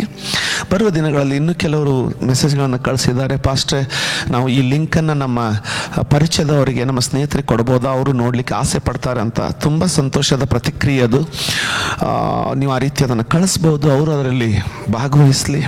ಬರೋ ದಿನಗಳಲ್ಲಿ ಪ್ರತಿ ರವಿವಾರದ ಆರಾಧನೆಯನ್ನು ನಾವು ಲೈವ್ ಟೆಲಿಕಾಸ್ಟ್ ಮಾಡಲಿಕ್ಕೆ, ಪ್ರಾರಂಭ ಮಾಡಲಿಕ್ಕೆ ನಾವು ಸಿದ್ಧತೆಗಳನ್ನು ಮಾಡಿಕೊಳ್ತೀವಿ. ಬೇಗನೆ ಮಾರ್ಕೆಟ್ ಮತ್ತೆ ಓಪನ್ ಆಗಿ ಎಲ್ಲ ಸಾಧನಗಳು ಮಾರ್ಕೆಟ್ನಲ್ಲಿ ಲಭ್ಯವಾದ ತಕ್ಷಣ ನಾವು ಅದನ್ನು ಪರ್ಚೇಸ್ ಕೊಂಡುಕೊಂಡ್ಬಿಟ್ಟು ಅದನ್ನು ಸಿದ್ಧತೆಗಳನ್ನು ಮಾಡಿಕೊಳ್ತೀವಿ. ನಾವು ದೇವರ ವಾಕ್ಯವನ್ನು ನೋಡ್ಲಿಕ್ಕೆ ಹೋಗ್ತಾ ಇದ್ದೀವಿ. ನೀವು ಸಿದ್ಧರಾಗಿದ್ದೀರಾ ಅಂತ ನಂಬ್ತೀನಿ. ಯಾವ ರೀತಿ ದೇವರ ಆತ್ಮ ನಡೆಸ್ತಾರೋ ನಮ್ಗೆ ಗೊತ್ತಿಲ್ಲ, ಆದರೆ ಎಷ್ಟು ಕ್ಷಣ, ಎಷ್ಟು ನಿಮಿಷ ದೇವರು ನಮ್ಮನ್ನು ನಡೆಸ್ತಾರೋ ಅಷ್ಟು ವಾಕ್ಯ ದೇವರನ್ನು ಕೇಳ್ಕೊಳ್ಳೋಣ. ಈ ದಿನ ಆರಾಧನೆ ಮುಗಿದ ನಂತರ ಯಾರು ಹೊರಗಡೆ ಹೋಗಬೇಡಿ, ಕರ್ಫ್ಯೂ ಎಂಬುದಾಗಿ ಹೇಳಿದ್ದಾರೆ. ಅದ್ರ ಕುತೂಹಲದಿಂದ ಆಗಲಿ ದಯವಿಟ್ಟು ಹೋಗ್ಲಿಕ್ಕೆ ಹೋಗಬೇಡಿ. ದೇವರ ಸನ್ನಿಧಿಯಲ್ಲಿ ಕೂತ್ಕೊಂಡು ಇಡೀ ದಿನ ಕರ್ತನ ಆರಾಧನೆಯಲ್ಲಿಯೂ ಅನ್ಯೋನ್ಯತೆಯಲ್ಲಿಯೂ ಸಮಯವನ್ನು ಕಳೆಯಿರಿ. ಮುಂದೆ ಚರಿತ್ರೆಯಲ್ಲಿ ನಮ್ಮ ಜೀವಮಾನ ಕಾಲದಲ್ಲಿ ಇಂಥ ದಿನ ಬರ್ತದಲ್ಲ ಗೊತ್ತಿಲ್ಲ, ಅದರ ಸಕಾರಾತ್ಮಕ ಲಾಭವನ್ನು ತೆಗೆದುಕೊಳ್ಳ್ರಿ ಎಂಬುದನ್ನು ನಿಮ್ಮಲ್ಲಿ ಕೇಳಿಕೊಳ್ತೇನೆ. ನಡೆದಂಥ ಒಂದೆರಡು ಘಟನೆಯೊಂದಿಗೆ ದೇವರ ವಾಕ್ಯದಲ್ಲಿ ಪ್ರವೇಶಿಸಲಿಕ್ಕೆ ಪ್ರಯತ್ನ ಮಾಡ್ತೀನಿ. ದೇವರ ಆತ್ಮನ ಖಂಡಿತವಾಗಿ ಸಹಾಯ ಮಾಡ್ತೇನೆ ಅಂತ ನಾನು ನಂಬ್ತೀನಿ. ದಿನಗಳದಂತೆ ಸೇವೆ ಆಶೀರ್ವಾದಕರವಾಗಿ ಹಬ್ತಾ ಇದೆ. ಮುಂದಿರುವಂಥ ಎಲ್ಲ ಕೂಟಗಳಿಗಾಗಿ ದಯವಿಟ್ಟು ನಾನು ಪ್ರಾರ್ಥನೆ ಮಾಡಿಕೊಳ್ರಿ. ಮಾರ್ಚ್ 25ನೇ ತಾರೀಕು ಪಾಸ್ಟರ್ಸ್ ಕಾನ್ಫರೆನ್ಸ್ ಇದೆ ಗೋಕಾಕ್ ತಾಲೂಕಿನಲ್ಲಿ. ದೇವರ ಕೃಪೆಯಲ್ಲಿ ಅದರಲ್ಲಿ ದೇವರ ಆತ್ಮನ ಬಲವಾಗಿ ಚಲಿಸಿ ನಮ್ಮ ಸಹ ಸೇವಕರುಗಳನ್ನು ಬಲಪಡಿಸ್ಬೇಕೆಂಬುದಾಗಿ ಬೇಡಿಕೊಳ್ಳ್ರಿ. ಕೆಲವು ದಿನಗಳ ಹಿಂದೆ ಒಂದು ಚಿಕ್ಕ ಘಟನೆ ಉಂಟಾಯಿತು. ಅದನ್ನು ಆಧಾರ ಮಾಡಿಕೊಂಡು ಈ ವಾಕ್ಯದ ಅರ್ಥವನ್ನು ಈ ವಾಕ್ಯವನ್ನು ಹಂಚಿಕೊಳ್ಳಲಿಕ್ಕೆ ನಾನು ಪ್ರಯತ್ನ ಮಾಡ್ತೇನೆ. ನನಗೆ ಒಂದು ಪಟ್ಟಣದಿಂದ ನಾನು ಇದನ್ನು ಅವರ ಪರಿಚಯ ಅಥವಾ ಹೆಸರನ್ನು ನಾನು ಹೇಳಿಕೊಳ್ಳಿಕ್ಕೆ ಮನಸ್ಸು ಮಾಡಲ್ಲ. ಕೆಲವು ಸಮಯದ ಹಿಂದೆ, ಕೆಲವು ದಿನಗಳ ಹಿಂದೆ ಒಬ್ಬ ಸಭಾಪಾಲಕರು ನಮಗೆ ಕಾಲ್ ಮಾಡಿದರು, ಪಾಸ್ಟರ್ ನಮಗೆ ಸ್ವಲ್ಪ ಸಹಾಯ ಬೇಕು. ಕಾರಣ ನನ್ನ ಮಗಳು ಹಾಲ್ ಟಿಕೆಟನ್ನು ಹಿಡಿದಿಟ್ಟವ್ರೆ. ಅವಳ 2 ವರ್ಷದ ಫೀಸನ್ನು ನಾನು ಕಟ್ಟಲಿಕ್ಕಾಗಲಿಲ್ಲ. ಮನಸ್ಸಿಗೆ ತುಂಬ ನೋವಾಯಿತು. ಕಾರಣ ಅವರು ಸಹ ಸೇವೆಯಲ್ಲಿರು, ನಮ್ಮ ಹಾಗೆ ಸೇವೆ ಮಾಡೋರು. ಆದರೆ ನಾನು ಸಹ ಕಷ್ಟದಲ್ಲಿದ್ದೆ. ನಾನು ಕಷ್ಟದಲ್ಲಿದ್ದಾಗಲೂ ಸಹ ನಾನು ನನ್ನ ಹೆಂಡತಿ ಮಾತಾಡಿಕೊಂಡು ಎಷ್ಟಾಗುತ್ತೋ ಹೆಂಗಾಗುತ್ತೋ ಅದನ್ನು ಕೂಡಿಸ್ಕೊಂಡ್ಬಿಟ್ಟು ಹೆಂಗೋ ಸಹಾಯ ಮಾಡಿ ಅವರಿಗೆ ಮಗಳ ಹಾಲ್ ಟಿಕೆಟ್ ಬಿಡಿಸ್ಕೊಳ್ಳಿಕ್ಕಾಗುವಂತೆ ಅವಳ ಸಂಪೂರ್ಣವಾದ ಫೀಸನ್ನು ಕಟ್ಟಲಿಕ್ಕೆ ಬೇಕಾದಂಥ ಸಂಪೂರ್ಣವಾದ ಮೊತ್ತವನ್ನು ಕೊಟ್ಟು ಕಳಿಸಿದ್ವಿ. ಇದು ನಾವು ಮಾಡ್ತಾ ಇರೋದು ಮೊದಲನೇ ಸಾರಿ ಅಲ್ಲ, ಅನೇಕ ಸಾರಿ ಈ ರೀತಿ ಸಹಾಯ ಮಾಡಿದ್ವಿ. ಪ್ರತಿ ವಾರ, ಪ್ರತಿ ತಿಂಗಳು, ಪ್ರತಿ ವರ್ಷ ಸತತವಾಗಿ ನಾವು ಸಹಾಯ ಮಾಡ್ತಲೇ ಇರ್ತೀವಿ. ಯಾಕಂದರೆ ಕ್ರೈಸ್ತ ಜೀವಿತ ದೇವರು ನಮಗೆ ಅದಕ್ಕೋಸ್ಕರ ನಿಮ್ಮನ್ನು ಕರೆದಿದ್ದಾನೆ. ಅವರ ಸಂಪೂರ್ಣವಾದ ಫೀಸನ್ನು ನಾವು ಕಟ್ಟಿದ್ವಿ. ಅದಕ್ಕಾಗಿ ದೇವರಿಗೆ ಸ್ತೋತ್ರ ಸಲ್ಲಿಸಿ. ನಾವು ಕಟ್ಟಲಿಲ್ಲ, ನೀವು ಕಟ್ಟಿದ್ದೀರಾ. ಯಾಕಂತಂದರೆ ಹೌಸ್ ಆಫ್ ಪ್ರೈಸ್ ಕುಟುಂಬ, ನಾನು ಮೊದಲೇ ಹೇಳಿದ್ದೀನಿ, ನಾವು ಕೊಡುವ ಕುಟುಂಬ, ದೇವರ ವಾಕ್ಯಕ್ಕೆ ಅನುಗುಣವಾಗಿ ನಡೆಯುವಂಥ ಕುಟುಂಬ. ದೇವರು ನಿಮ್ಮನ್ನು ಆಶೀರ್ವದಿಸಲಿ. ನೀವು ಬಿತ್ತಿದಂಥ ಈ ರೀತಿ ಸಹಾಯಕ್ಕೆ ಹೋಗ್ತಾ ಇರುವಂಥ ಒಂದೊಂದು ಬಿತ್ತಿದಂಥ ಆಶೀರ್ವಾದಗಳು ನಿಮಗೆ ಹೇರಳವಾಗಿ ನಿಮಗೂ, ನಿಮ್ಮ ಮಕ್ಕಳಿಗೂ, ನಿಮ್ಮ ಕುಟುಂಬಕ್ಕೂ ಅದು ತುಂಬಿ ತುಳುಕುವಂತೆ ಹರಿದು ಬರಲಿ ಎಂದು ನಾನು ಪ್ರಾರ್ಥಿಸ್ತೀನಿ. ಮತ್ತು ಕರ್ತನು ನಿಶ್ಚಯವಾಗಿ ಅದನ್ನು ಮಾಡ್ತಾನೆ. ಈ ಘಟನೆ ಹಂಚಿಕೊಳ್ಳಿಕ್ಕೆ ಕಾರಣ ಏನಂದರೆ, ಯಾರು ಅವರಿಗೆ ಎಷ್ಟೋ ಜನ ಅವರಿಗೆ ಪರಿಚಯ, ದೊಡ್ಡ ದೊಡ್ಡ ಸೇವಕರು ಪರಿಚಯ ಇರ್ಬೋದು. ಅವರು ನಾನು ಕೇಳಬೇಕಂತ ನನಗೆ ಮನಸ್ಸಾಗಿತ್ತು, ನಾನು ಕೇಳಲಿಕ್ಕೆ ಹೋಗಲಿಲ್ಲ. ಯಾಕಂದರೆ ಅವ್ರ ಮೇಲಿರುವಂಥ ಗೌರವದ ನಿಮಿತ್ತ ನಾನು ಕೇಳಲಿಕ್ಕೆ ಹೋಗಲಿಲ್ಲ. ಅವರು ಬಹುಶಃ ಬೇರೆ ಯಾರಿಗಾದರೂ ಕಾಲ್ ಮಾಡ್ಬೋದಿತ್ತು. ಆದರೆ ಅವ್ರಿಗೊಂದು ಭರವಸೆ, ಏನೋ ಒಂದು ಭರವಸೆ ಅವರಲ್ಲಿ. ಏನಂದರೆ, ಇಲ್ಲ, ಈ ಪಾಸ್ಟ್ರು ಕಷ್ಟ ಆದರೂ ಕೊಡ್ತಾರೆ, ಈ ಪಾಸ್ಟ್ರು ಖಂಡಿತ ಸಹಾಯ ಮಾಡ್ತಾರೆ ಅನ್ನೋಂಥ ಭರವಸೆ. ಇವರಿಗೆ ಒಂದು ಭರವಸೆ ಏನಪ್ಪ ಅಂದರೆ, ಈ ಪಾಸ್ಟ್ರಿಗೆ ಕಷ್ಟ ಆದರೂ ಇವರು ಸಹಾಯ ಮಾಡ್ತಾರೆ ಅನ್ನುವಂಥ ಭರವಸೆ. ಈ ಭರವಸೆ, ನಂಬಿಕೆ ಮತ್ತು ಭರವಸೆ ಬಹಳ ವ್ಯತ್ಯಾಸ ಇಲ್ಲ. ನಂಬಿಕೆಗೂ ಭರವಸೆಗೂ ಎರಡು ಒಂದೇ. ಈಗ ಸ್ವಲ್ಪ ನಾವು ವಾಕ್ಯ, ಭರವಸೆ ಮತ್ತು ನಂಬಿಕೆಯಲ್ಲಿ ವ್ಯತ್ಯಾಸ ಇಲ್ಲ. ನಂಬಿಕೆ ಬಗ್ಗೆ ನಾವು ಮಾತಾಡೋದಾಗಿದ್ರೆ ನೋಡಿ, ಈ ಸಭಾಪಾಲಕರಿಗೆ, ಈ ಸೇವಕರಿಗೆ ಒಂದು ನಂಬಿಕೆ ಏನಂದರೆ, ಈ ವ್ಯಕ್ತಿ, ಈ ಸೇವಕರು ಹೇಗೋ ನನಗೆ ಸಹಾಯ ಮಾಡ್ತಾರೆ. ಯಾಕೆ? ಯಾರು ಅವ್ರಿಗೆ ಹೇಳಿದ್ದಾರೆ. ನೀವು ಮಾತಾಡೋದಾಗಿದ್ರೆ, ಕೇಳೋದಾಗಿದ್ರೆ ಪಾಸ್ಟರ್ನ ಕೇಳಿ, ಪಾಸ್ಟರ್ ಸಂತೋಷನವ್ರನ್ನ ಕೇಳಿ, ಅವ್ರು ಏನೋ ಕಷ್ಟ ಬಿದ್ದಾದರೂ ಸಹಾಯ ಮಾಡ್ತಾರೆ. ನೋಡಿ, ಒಂದು ವಾಕ್ಯ ಹೇಳ್ತದೆ, ಕೀರ್ತನೆ 15ನೇ ಅಧ್ಯಾಯದಲ್ಲಿ ಅದರ ಪ್ರಾರಂಭದ ವಚನ ಹೇಳ್ತದೆ, ಯೆಹೋವನೇ ನಿನ್ನ ಗುಡಾರದಲ್ಲಿ ಇಳುಕೊಂಡಿರುವುದಕ್ಕೆ ಯೋಗ್ಯನು ಯಾರು? ನಿನ್ನ ಪರಿಶುದ್ಧ ಪರ್ವತದಲ್ಲಿ ವಾಸಿಸತಕ್ಕವನು ಎಂಥವನು? ನಿನ್ನ ಗುಡಾರದಲ್ಲಿ ಇಳಿದುಕೊಳ್ಳೋನು ಎಂಥವನು? ನಿನ್ನ ಪರಿಶುದ್ಧ ಸ್ಥಾನದಲ್ಲಿ ವಾಸಿಸತಕ್ಕವನು ಎಂಥವನಾಗಿರಬೇಕು? ಅಲ್ಲಿ ಅನೇಕ ಕ್ಯಾರೆಕ್ಟರ್ಗಳನ್ನು ಬರೆಯುವಾಗ ಒಂದು ಗುಣಲಕ್ಷಣವನ್ನು 4ನೇ ಅಧ್ಯಾಯದ ಕೊನೆ ಲೈನಲ್ಲಿ ಹೇಳ್ತದೆ, ನಷ್ಟವಾದರೂ ಪ್ರಮಾಣ ತಪ್ಪದವನು ಆಗಿರಬೇಕು. ನಷ್ಟವಾದರೂ ಪ್ರಮಾಣ ತಪ್ಪದವನು ಆಗಿರಬೇಕು. ನೋಡಿ ಎಷ್ಟು ಅದ್ಭುತವಾಗಿದೆ. ದೇವರ ವಾಕ್ಯದಲ್ಲಿ ದೇವರು ತನ್ನ ವಾಕ್ಯದಲ್ಲಿ ಅನುಮತಿಸಿದಂಥ ಒಂದು ಲೈನ್ ಏನಪ್ಪ ಅಂದರೆ, ದೇವರೇ ನಿನ್ನ ಗುಡಾರದಲ್ಲಿ ವಾಸಿಸ್ತಕ್ಕವನು ಎಂಥವನಂದರೆ, ಅವನಲ್ಲಿರುವಂಥ ಒಂದು ಗುಣ ಏನಂದರೆ, ನಷ್ಟವಾದರೂ, ತನಗೆ ನಷ್ಟವಾದರೂ ಸಹ ಪ್ರಮಾಣವನ್ನು, ತಾನು ಮಾಡಿದ ಪ್ರಮಾಣವನ್ನು ತಪ್ಪದವನು. ದೇವರು ಒಂದು ವೇಳೆ ತನ್ನ ಮಂದಿರದಲ್ಲಿ, ತನ್ನ ಆಲಯದಲ್ಲಿ ವಾಸಿಸತಕ್ಕವನು ಎಂಥವನಾಗಿರ್ಬೇಕೆಂಬುದಕ್ಕಾಗಿ ವರ್ಣಿಸೋದಕ್ಕಾಗಿ ಈ ವಾಕ್ಯವನ್ನು ನನ್ನ ಆಲಯದಲ್ಲಿ, ನನ್ನ ಗುಡಾರದಲ್ಲಿ, ನನ್ನ ಪ್ರಸನ್ನತೆಯಲ್ಲಿ ವಾಸಿಸುವವನು ಎಂಥವನಾಗಿರಬೇಕು, ಅವನಲ್ಲಿ ಇರಬೇಕಾದಂಥ ಒಂದು ಗುಣ ಎಂಥದಂದ್ರೆ, ತನಗೆ ನಷ್ಟವಾದರೂ ಚಿಂತೆ ಇಲ್ಲ, ಮಾಡಿದಂಥ ಪ್ರಮಾಣವನ್ನು ನೆರವೇರಿಸುವವನಾಗಿರಬೇಕು. ತನಗೆ ಲಾಸ್ ಆದರೂ ಚಿಂತೆ ಇಲ್ಲ, ನಿಂತ್ಕೊಂಡು ತಾನು ಕೊಟ್ಟ ಮಾತನ್ನು ಮಾಡುವವನಾಗಿರಬೇಕು ಅಂತ ಕರ್ತನು ತಾನೇ ಹೇಳುವವನಾಗಿದ್ದರೆ, ಅವನು ತಾನು ಮಾಡಿದ ಪ್ರಮಾಣವನ್ನು ಇಟ್ಕೊಳ್ತಾನ? ಖಂಡಿತವಾಗಿ ಇಟ್ಕೊಳ್ತಾನೆ. ಇದನ್ನ ತಾನೇ ಮಾಡಿದಂಥ ಪ್ರಮಾಣವನ್ನ ತಾನು ಇಟ್ಕೊಳ್ಳದೆ ಹೋಗ್ತಾನ. ನಮ್ಮಿಂದ ನೀನು ಮಾಡಿದಂಥ ಪ್ರಮಾಣವನ್ನ ನಷ್ಟವಾದರೂ ಒಬ್ಬರಿಗೊಬ್ರು ನೀವು ನೆರವೇರಿಸಿಕೊಂಡವರು ಆಗಿರ್ಬೇಕಂದಾಗಿ ಆತನು ಹೇಳೋದಾಗಿದ್ರೆ, ತಾನು ಮಾಡಿದಂಥ ಪ್ರಮಾಣವನ್ನು ಎಂದಿಗೂ ಮುರಿಯಲ್ಲ. ಖಂಡಿತವಾಗಿ ಆತನು ಬಿಡೋದನೇ ಇಲ್ಲ. ಈಗ ಇವ್ರಿಗೆ ಯಾಕೆ ನಮ್ಮ ಮೇಲೆ ಭರವಸೆ, ಇವ್ರಿಗೆ ಯಾಕೆ ನಮ್ಮ ಮೇಲೆ ನಂಬಿಕೆ ಅಂದ್ರೆ, ಅವ್ರಿಗೆ ತಿಳುವಳಿಕೆ, ಅವ್ರಿಗೆ ಯಾರೋ ಹೇಳಿದ್ದಾರೆ, ಅವರಿಗೆ ಭರವಸೆ ಹುಟ್ಟಿದೆ. ಇವರು ತಮಗೆ ನಷ್ಟ ಆದ್ರೂ ಚಿಂತೆ ಇಲ್ಲ, ಇವರಿಗೆ ಕಷ್ಟ ಆದ್ರೂ ಚಿಂತೆ ಇಲ್ಲ, ಇವರು ನಮ್ಮ ಅಸಹಾಯಕರ ಕೈ ಮಾತ್ರ ಬಿಡಲ್ಲ. ಇವರಿಗೆ ಕಷ್ಟ ಆದ್ರೂ ಚಿಂತೆ ಇಲ್ಲ, ತೊಂದರೆ ಆದ್ರೂ ಚಿಂತೆ ಇಲ್ಲ. ಇವರಿಗೆ ಸಹಾಯ ಕೇಳಿದ್ರೆ ಹೆಂಗೋ ಅಡ್ಜಸ್ಟ್ ಮಾಡ್ಕೊಂಡಾದ್ರೂ ಇವರು ನಮಗೆ ಸಹಾಯ ಮಾಡ್ತಾರಂತ ಒಂದು ನಂಬಿಕೆ, ಒಂದು ಭರವಸೆ. ಯಾಕೆ? ಯಾರೋ ಅವ್ರಿಗೆ ನಮ್ಮ ಇಂಥ ಗುಣದ ಬಗ್ಗೆ ತಿಳುವಳಿಕೆ ಹೇಳಿದ್ದಾರೆ. ಭರವಸೆ, ನಂಬಿಕೆ ಅನ್ನುವಂಥದ್ದು ನಿನ್ನೆ ಯಾರೋ ಪರಿಚಯ ಆದವ್ರ ಮೇಲೆ ಬರಲ್ಲ. ನಂಬಿಕೆ, ಭರವಸೆ ಒಬ್ಬ ವ್ಯಕ್ತಿ ಮೇಲೆ ಬರ್ಬೇಕಂದ್ರೆ ಅವನ ಗುಣಗಳನ್ನ ಅರಿತುಕೊಂಡಿರುವವರಿಗೆ, ಆತನನ್ನು ಗೊತ್ತಿರೋರಿಗೆ, ಅವ್ರು ಹೇಳ್ತಾರೆ ನೋಡಿ, ಅವ್ರು ಪಾಸ್ಟ್ರೆ ನೀವು ನಡ್ರಾತ್ರಾಗ ಹೋದ್ರೆ ಈ ಮನುಷ್ಯ ಸಹಾಯ ಮಾಡ್ತಾನೆ ಅಂತ ಹೇಳೋದು ಕೇಳಿರ್ಬೋದು ನೀವು. ಯಾಕೆ? ಅವನ ಗುಣವನ್ನ ನೋಡಿ ಅವರಿಗೆ ಆ ಭರವಸೆ ಬಂದಿದೆ, ಇವನಲ್ಲಿ ಆ ಗುಣ ಇದೆ. ಇವನಲ್ಲಿ ಆ ಗುಣವನ್ನು ನಾವು ಪ್ರತಿ ವರ್ಷ, ಪ್ರತಿ ತಿಂಗಳು ಸಮಯ ಕಳೆದಂತೆ ನೋಡಿದ್ದೀವಿ. ತನಗೆ ಕಷ್ಟ ಆದ್ರೂ ಚಿಂತಿಲ್ಲ, ನಡುರಾತ್ರಿಯಲ್ಲಿ ಇದ್ರೂ ಚಿಂತಿಲ್ಲ, ಆತನ ಬಳಿಗೆ ಹೋಗಿ ಸಹಾಯ ಮಾಡ್ತಾನೆ. ಎಲ್ಲಿವರೆಗೆ ಒಬ್ಬ ವ್ಯಕ್ತಿಯ ಗುಣವನ್ನ ನೀನು ತಿಳ್ಕೊಳ್ಳೋದಿಲ್ವೋ ಅಲ್ಲಿವರೆಗೆ ಆತನ ಮೇಲೆ ನಿನಗೆ ನಂಬಿಕೆ, ಭರವಸೆ ಬರಲ್ಲ. ಒಬ್ಬ ವ್ಯಕ್ತಿಯ ಮೇಲೆ ನಿನಗೆ ನಂಬಿಕೆ, ಭರವಸೆ ಬರ್ಬೇಕಂದ್ರೆ ಆತನ ಗುಣಗಳ ಪರಿಚಯ ನಿನಗಿರ್ಬೇಕು, ಆತನ ಬಗ್ಗೆ ನೀನು ತಿಳ್ಕೊಂಡಿರ್ಬೇಕು. ಜನರಿಗೆ ನಿನಗೆ ನಿನ್ನ ಗುಣಪಡಿಸುವಿಕೆ ಬಗ್ಗೆ ಆಗಲಿ, ನಿನಗೆ ನಿನ್ನ ಜೀವಿತದ ಬಗ್ಗೆ ಆಗಲಿ, ಯೆಹೋವನ ಮೇಲೆ ನಂಬಿಕೆಗೆ ಕೊರತೆ ಆಗ್ತಾ ಇರೋದಾಗಿದ್ರೆ ಅದರ ಅರ್ಥ ನೀನು ಅವನ ಗುಣಗಳನ್ನ, ನೀನು ಆತನ ಪರಾಕ್ರಮವನ್ನ ಇನ್ನೂ ಸರಿಯಾಗಿ ಅರ್ಥಕೊಂಡಿಲ್ಲ ಅಂತ. ಯಾರು ಕರ್ತನನ್ನು ಸರಿಯಾಗಿ ಗುರುತಿಸಿಲ್ವೋ, ಯಾರು ಕರ್ತನನ್ನು ಸರಿಯಾಗಿ ಅರಿತುಕೊಂಡಿಲ್ವೋ ಅವರಿಗೆ ನಂಬಿಕೆ ತೊಂದರೆ, ಅವರಿಗೆ ನಂಬಲಿಕ್ಕೆ ಕಷ್ಟ ಆಗ್ತದೆ. ಆದ್ರೆ ನೀನು ಕರ್ತನನ್ನು ಅರಿತುಕೊಂಡಿರೋದಾಗಿದ್ರೆ ನಾನು ನಂಬಲಿಕ್ಕೆ ಕಷ್ಟ ಆಗಲ್ಲ.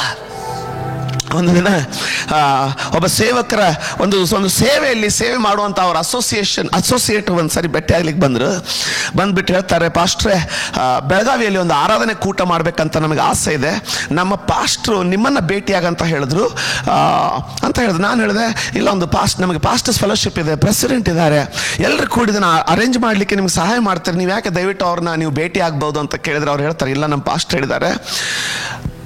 ಯಾರಿಗೆಲ್ಲ ಕೇಳಿದ್ವೋ ಎಲ್ಲರೂ ನಮ್ಗೆ ಹೇಳಿದ ಒಂದು ವಿಷಯ ಏನಂದರೆ, ಪಾಸ್ಟರ್ ಸಂತೋಷ್ ಅವ್ರನ್ನ ಸಂಪರ್ಕಿಸಿ, ಅವರು ಕಷ್ಟ ಆದರೂ ಚಿಂತಿಲ್ಲ, ನಿಮ್ಮ ಜೊತೆ ನಿಂತ್ಕೊಂಡು ಕಾರ್ಯಕ್ರಮ ನಿಮ್ಮ ಆರಾಧನೆ ಕೂಟವನ್ನು ನಡೆಸ್ಕೊಡ್ಲಿಕ್ಕೆ ಸಹಾಯ ಮಾಡ್ತಾರೆ, ಅವ್ರು ಹಿಂಜರಿಯೋ ವ್ಯಕ್ತಿ ಅಲ್ಲ, ಒಂದು ಸಾರಿ ಮಾತು ಕೊಟ್ಟರು ಹಿಂಜರಿಯೋರಲ್ಲ ಅಂತ. ಅದನ್ನು ಕೇಳಿ ನಮ್ಮ ಪಾಸ್ಟರ್ ಹೇಳಿದ್ರು, ನಾವು ಬೆಳಗಾವಿಯಲ್ಲಿ ಆರಾಧನೆ ಕೂಟ ಮಾಡೋದಾಗಿದ್ರೆ ಈ ಅಪ್ಪನ ಇಟ್ಕೊಂಡು ಈ ಸೇವಕರ ಜೊತೆಗೇ ಮಾಡೋಣ, ಒಂದು ವೇಳೆ ಅವ್ರಿಗೆ ಸಮಯ ಇಲ್ಲದೆ ಹೋದರೆ ಮುಂದಕ್ಕೆ ಹಾಕೋಣ ಹೊರತು ನಾವು ಬೇರೆಯವ್ರ ಮೂಲಕ ಇದನ್ನು ಮಾಡೋದು ಬೇಡ. ಒಬ್ಬ ಮನುಷ್ಯನ ಗುಣದ ಬಗ್ಗೆ, ಒಬ್ಬ ಮನುಷ್ಯನ ಬಗ್ಗೆ 4 ಒಳ್ಳೆ ಮಾತುಗಳನ್ನು ಕೇಳಿದ್ರೇ ಇಷ್ಟು ಭರವಸೆ ಬರ್ತದಂದ್ರೆ, ನಿನಗೆ ನಿನ್ನ ದೇವರ ಮೇಲೆ ಭರವಸೆ ಬರಬೇಕಂದ್ರೆ ಅವನ ಗುಣಗಳ ಬಗ್ಗೆ ಮೊದಲು ನಿನಗೆ ಸಂಪೂರ್ಣವಾದ, ನಾನು ಬ್ರೈನ್ ವಾಶ್ ಅಂತ ಹೇಳ್ತೀನಿ ನೋಡಿ, ಅಷ್ಟು ಸಂಪೂರ್ಣವಾಗಿ ಆತನ ಗುಣಗಳ ಮೇಲೆ ಖಚಿತತೆ ನಿನ್ನಲ್ಲಿ ಹುಟ್ಟುಕೊಳ್ಬೇಕು.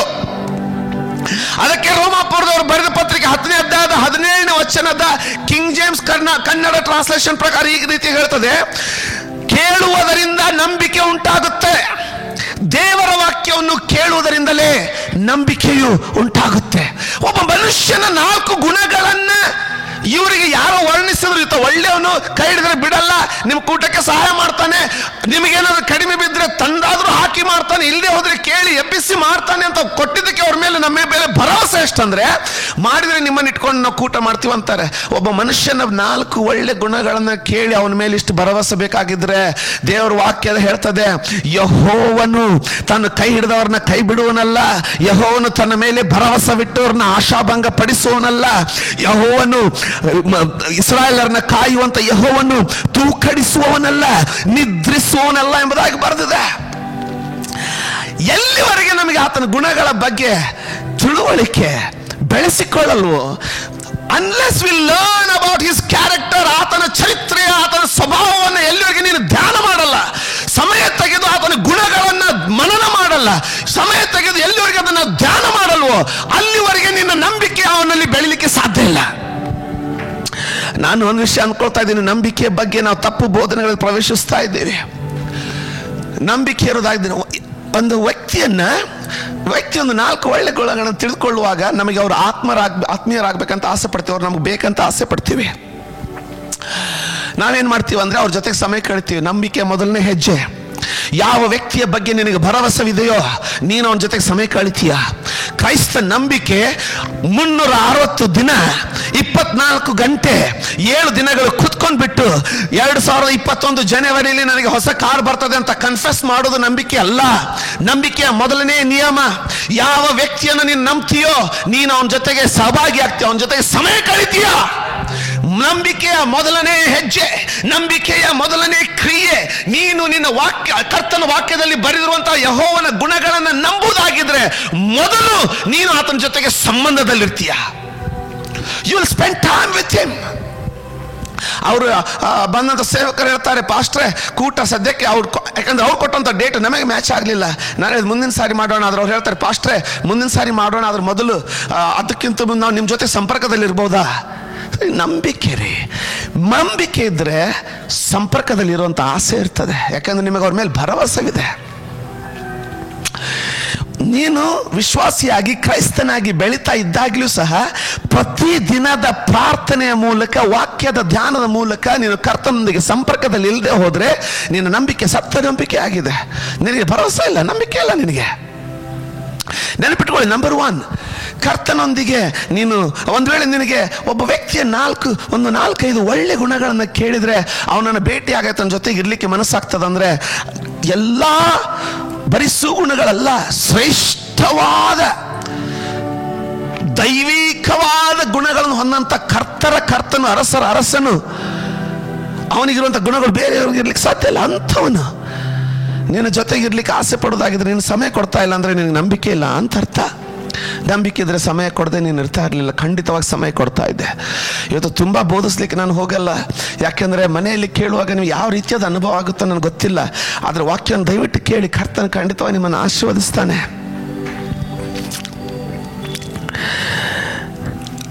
ಯಾವಾಗ ನಾವು ಆ ವ್ಯಕ್ತಿಯನ್ನು ಹೆಚ್ಚಿಗೆ ತಿಳ್ಕೊಳ್ತೀವೋ ಖಂಡಿತವಾಗಿ ಆತನ ಜೊತೆಗೆ ಸಮಯ ಕಳಿತೀವಿ. ಯಾವಾಗ ಸಮಯ ಕಳಿತೀವೋ ಆವಾಗ ಆತ್ಮೀಯರಾಗ್ತೀವಿ. ಭರವಸೆವಿಲ್ಲದೆ ನೀವು ಒಬ್ಬರ ಜೊತೆಗೆ ಆತ್ಮೀಯರಾಗಲಿಕ್ಕೆ ಆಗದೇ ಇಲ್ಲ. ನೀವು ಆತ್ಮೀಯರಾಗಬೇಕಂದ್ರೆ ಆ ಸಂಬಂಧದಲ್ಲಿ ಭರವಸೆ ಇರಬೇಕು. ಆ ಭರವಸೆ ಅಂತಂದರೆ ನಂಬಿಕೆ ಇರಬೇಕು. ನೋಡಿ, ನಂಬಿಕೆ ಅನ್ನೋದು ಒಂದು ಹೊಸ ಮನೆಯನ್ನು ಕೊಂಡ್ಕೊಳ್ಳಿಕ್ಕೆ ಬೇಕಾದಂಥ ಇನ್ನೊಂದು ಮೂಲ ಅಲ್ಲ. ನಂಬಿಕೆ ಇರೋದಾದರೆ ನಂಬರ್ 2, ಎರಡನೇದಾಗಿ ಏನಂದರೆ ನೀವು ಕರ್ತನಿಗೆ ಬಹಳ ಆತ್ಮೀಯರಾಗಿರ್ತೀರ. ಯಾಕಂದ್ರೆ ನೀವು ನಂಬ್ತಾ ಇದ್ದೀರಾ ಆತನ ಹೇಳೋದನ್ನು. ಆತನ ಹೇಳುವಂಥ ಒಂದೊಂದು ಸಂಗತಿ ಮೇಲೆ ಭರವಸೆ ಇಡ್ತಾ ಇದ್ದೀರಾ. ಅವನು ನುಡಿಯುವಂಥ, ಅಯ್ಯೋ ನಾನು ಅಂದ್ಕೊಳ್ತೀನಿ, ರಕ್ಷಣೆ ಹೊಂದಿದ ನಂತರ, ದೀಕ್ಷಾಸ್ನಾನ ಹೊಂದಿದ ನಂತರ, ಕ್ರಿಸ್ತನನ್ನು ನಂಬಿದ ನಂತರ, ಸಭೆಯನ್ನು ಸೇರಿಕೊಂಡ ನಂತರ ನಿಮ್ಮಲ್ಲಿ ಒಬ್ಬೊಬ್ಬರು, ನಮ್ಮಲ್ಲಿ ಪ್ರತಿಯೊಬ್ಬರು ನಾನು ನಂಬಿದಂಥ ದೇವರನ್ನ ಗುಣಗಳು ಎಂಥದಂತ ಹುಡುಕ್ಲಿಕ್ಕೆ ಪ್ರತಿದಿನ ಆ ವಾಕ್ಯವನ್ನು ತೆಗೆದು ಧ್ಯಾನ ಮಾಡ್ತಾ ಅದರಲ್ಲಿ ಬರೆದಿರುವಂಥ ದೇವರನ್ನು ಅರ್ಥಕೊಳ್ಳಲಿಕ್ಕೆ ನೀನು ಪ್ರತಿದಿನ ಪ್ರಯಾಸ ಮಾಡೋದಾಗಿದ್ರೆ ನಾನು ಹೇಳ್ತೀನಿ, ನಿನ್ನ ನಂಬಿಕೆ ಬೆಳೀತಾ ಬೆಳೀತಾ ಬೆಳೀತಾ ಅದು ಬೆಟ್ಟದ ಹಾಗೆ ಸತ್ತವ್ರನ್ನ ಎಬ್ಬಿಸಿಕೊಳ್ಳುವಷ್ಟರ ಮಟ್ಟಿಗೆ ಆ ನಂಬಿಕೆ ಬೆಳೀಲಿಕ್ಕೆ ಸಾಧ್ಯ. ಆದರೆ ನಂಬಿಕೆಯ ಅರ್ಥವನ್ನೇ ನಾವು ಬದಲಾಯಿಸ್ಕೊಂಡು ಬಿಟ್ಟಿದ್ದೇವೆ. ನಂಬಿಕೆ ಅರ್ಥವನ್ನೇ ನಾವು ಡಿಸ್ಟರ್ಬ್ ಮಾಡ್ಕೊಂಡ್ಬಿಟ್ಟಿದ್ದೀವಿ. ಇಬ್ರಿಯರು ಬರೆದ ಪತ್ರಿಕೆಯಲ್ಲಿ 11ನೇ ಅಧ್ಯಾಯ ನಿಜವೆಂದು ತಿಳಿದುಕೊಳ್ಳುವುದು ಆಗಿದೆ. ಈ ವಾಕ್ಯವನ್ನು ನಾವು ನಂಬಿಕೆಗೆ ಪ್ರತಿ ಬೋಧನೆಯಲ್ಲಿ ಉಪಯೋಗಿಸ್ತೀವಿ, ನಂಬಿಕೆಯ ಬೋಧನೆಯಲ್ಲಿ ಉಪಯೋಗಿಸ್ತೀವಿ.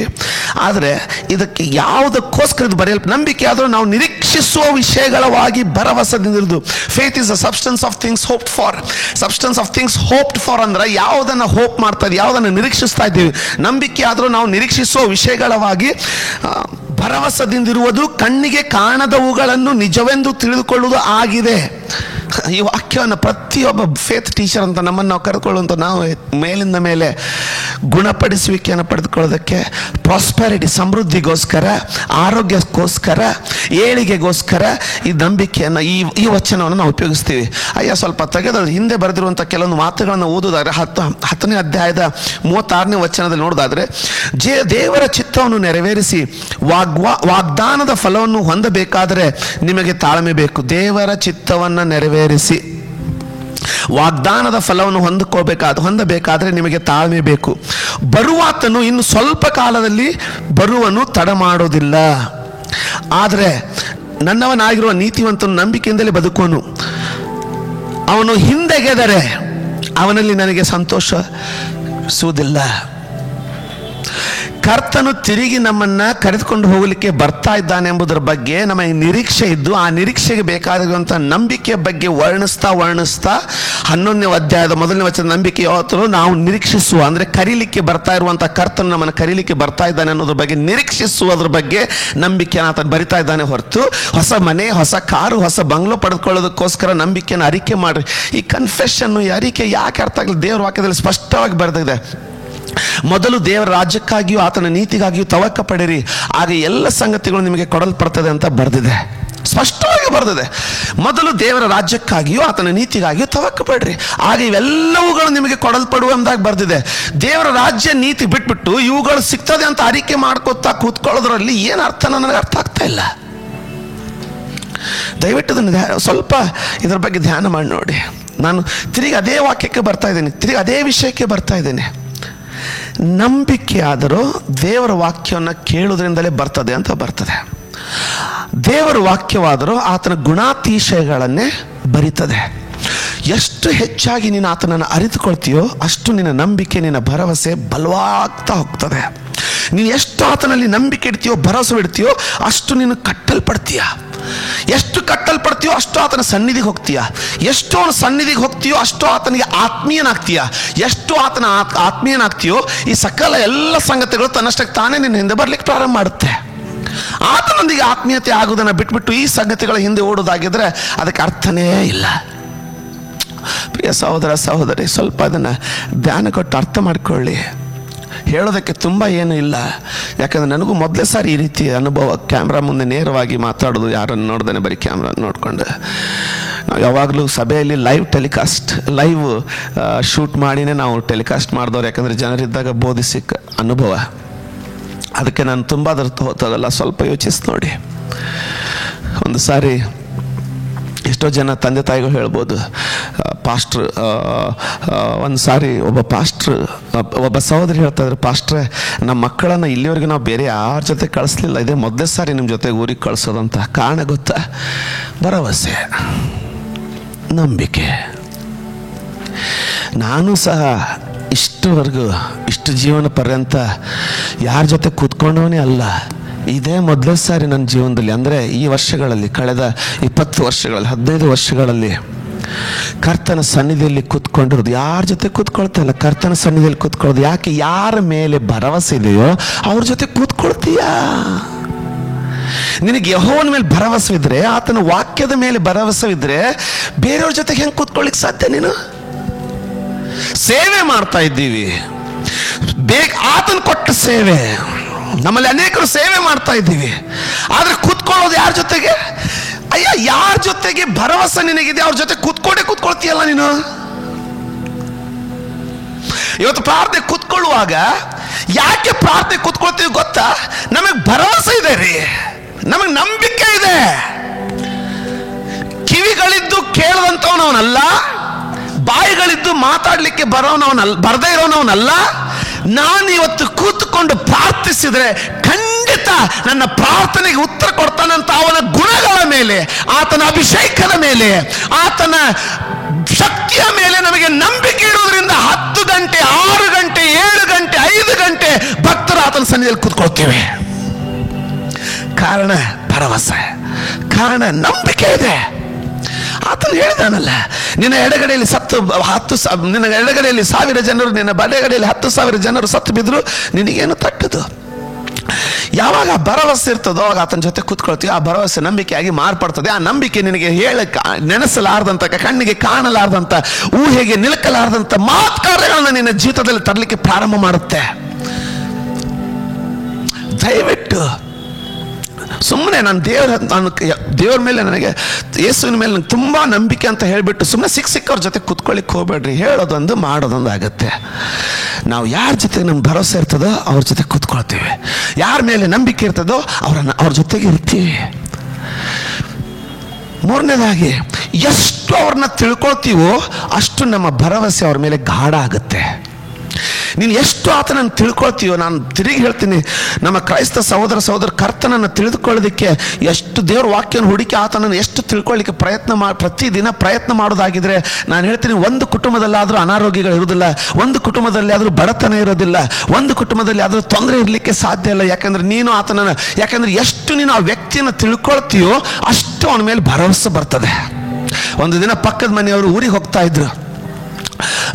ಊರಿಗೆ ಹೋಗುವಾಗ ಈ ನಮ್ಮನೆ ಅಂತ ಅನ್ನಲ್ಲ, ಇವ್ರ ಮನೆಗೆ ಒಂದು ದೊಡ್ಡ ಚೀಲ ತಗೊಂಡು, ಇಷ್ಟಪ್ಪ ಚೀಲ, ಇಷ್ಟೆತ್ತರ ಕೈ ಚೀಲ, ಒಳಗಡೆ ಏನಿದೆ ಗೊತ್ತಿಲ್ಲ, ಮೇಲೆ ಜಿಪ್ ಹಾಕಿತ್ತು.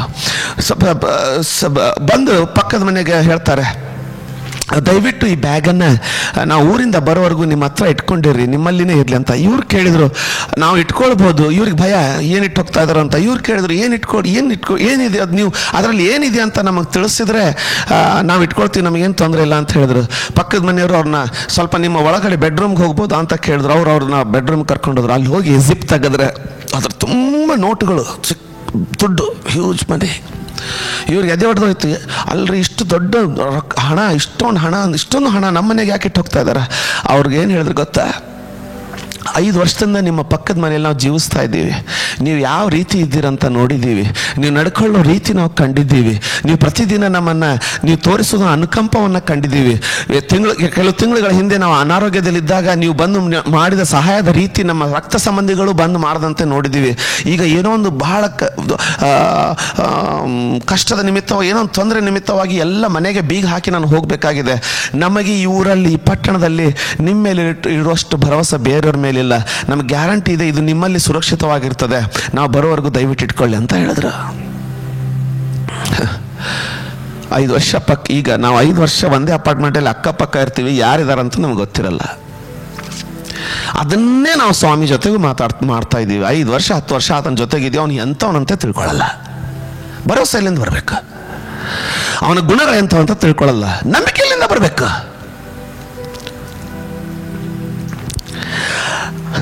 ಆಗಿನ ಕಾಲದ ಸೇವೆಯಲ್ಲಿ ದೇವರು ಕರೆದಾಗ ಮುಂದೆ ನನ್ನ ಗತಿಯನ್ನು ಏನಂತ ಯೋಚನೆ ಮಾಡಲಿಕ್ಕೂ ಅವ್ರ ಹತ್ರ ಯೋಚನೆ ಬರಲಿಲ್ಲ. ಆ ದಾಸರಲ್ಲಿ ಆತನ ಕರೆದ್ನ ಎದ್ದು ಹೊಂಟ್ಬಿಟ್ರು, ಸೇವೆ ಕೊಟ್ಟವನೇ, ಯಜಮಾನನೇ, ಸೇವೆ ಕೊಟ್ಟಿದ್ಯಾ ಅಂತ ಎದ್ದು ಹೊಂಟ್ಬಿಟ್ರು. ಯಾಕೆ? ಎಂಥ ಭರವಸೆ ಅಂದರೆ ಕರೆದವನು ಊಟ ಮಾಡಿಸ್ತಾ ಇರ್ತಾನ. ಯಾಕಂದ್ರೆ ಅವರು ಅವನನ್ನು ತಿಳ್ಕೊಂಡಿದ್ರು. ಇವತ್ತು ನಾವು ಯಾರಾದರೂ ಯವನಸ್ಥ ಮಕ್ಕಳು ಸೇವೆಗೆ ಬರ್ಬೇಕಂದ್ರೆ ಅಪ್ಪ ತಂದೆ ತಾಯಿ ಯೋಚಿಸ್ತಾರೆ, ಇವನಿಗೆ ಏನಾದರೂ ಮೊದಲು ಸೇಫ್ಟಿ ಮಾಡಿಡಬೇಕು. ಒಂದೆರಡು ಮನೆ ಕಟ್ಟಿ ಹೋದರೆ ಇವನು ಸೇವೆಗೆ ಹೋಗೋನು ಏನು ತಿಂತಾನೆ ಅಂತ ಅವರು ಯೋಚನೆ ಮಾಡ್ತಾರೆ. ಎಂಥ ಕಾಲ ಬಂತ!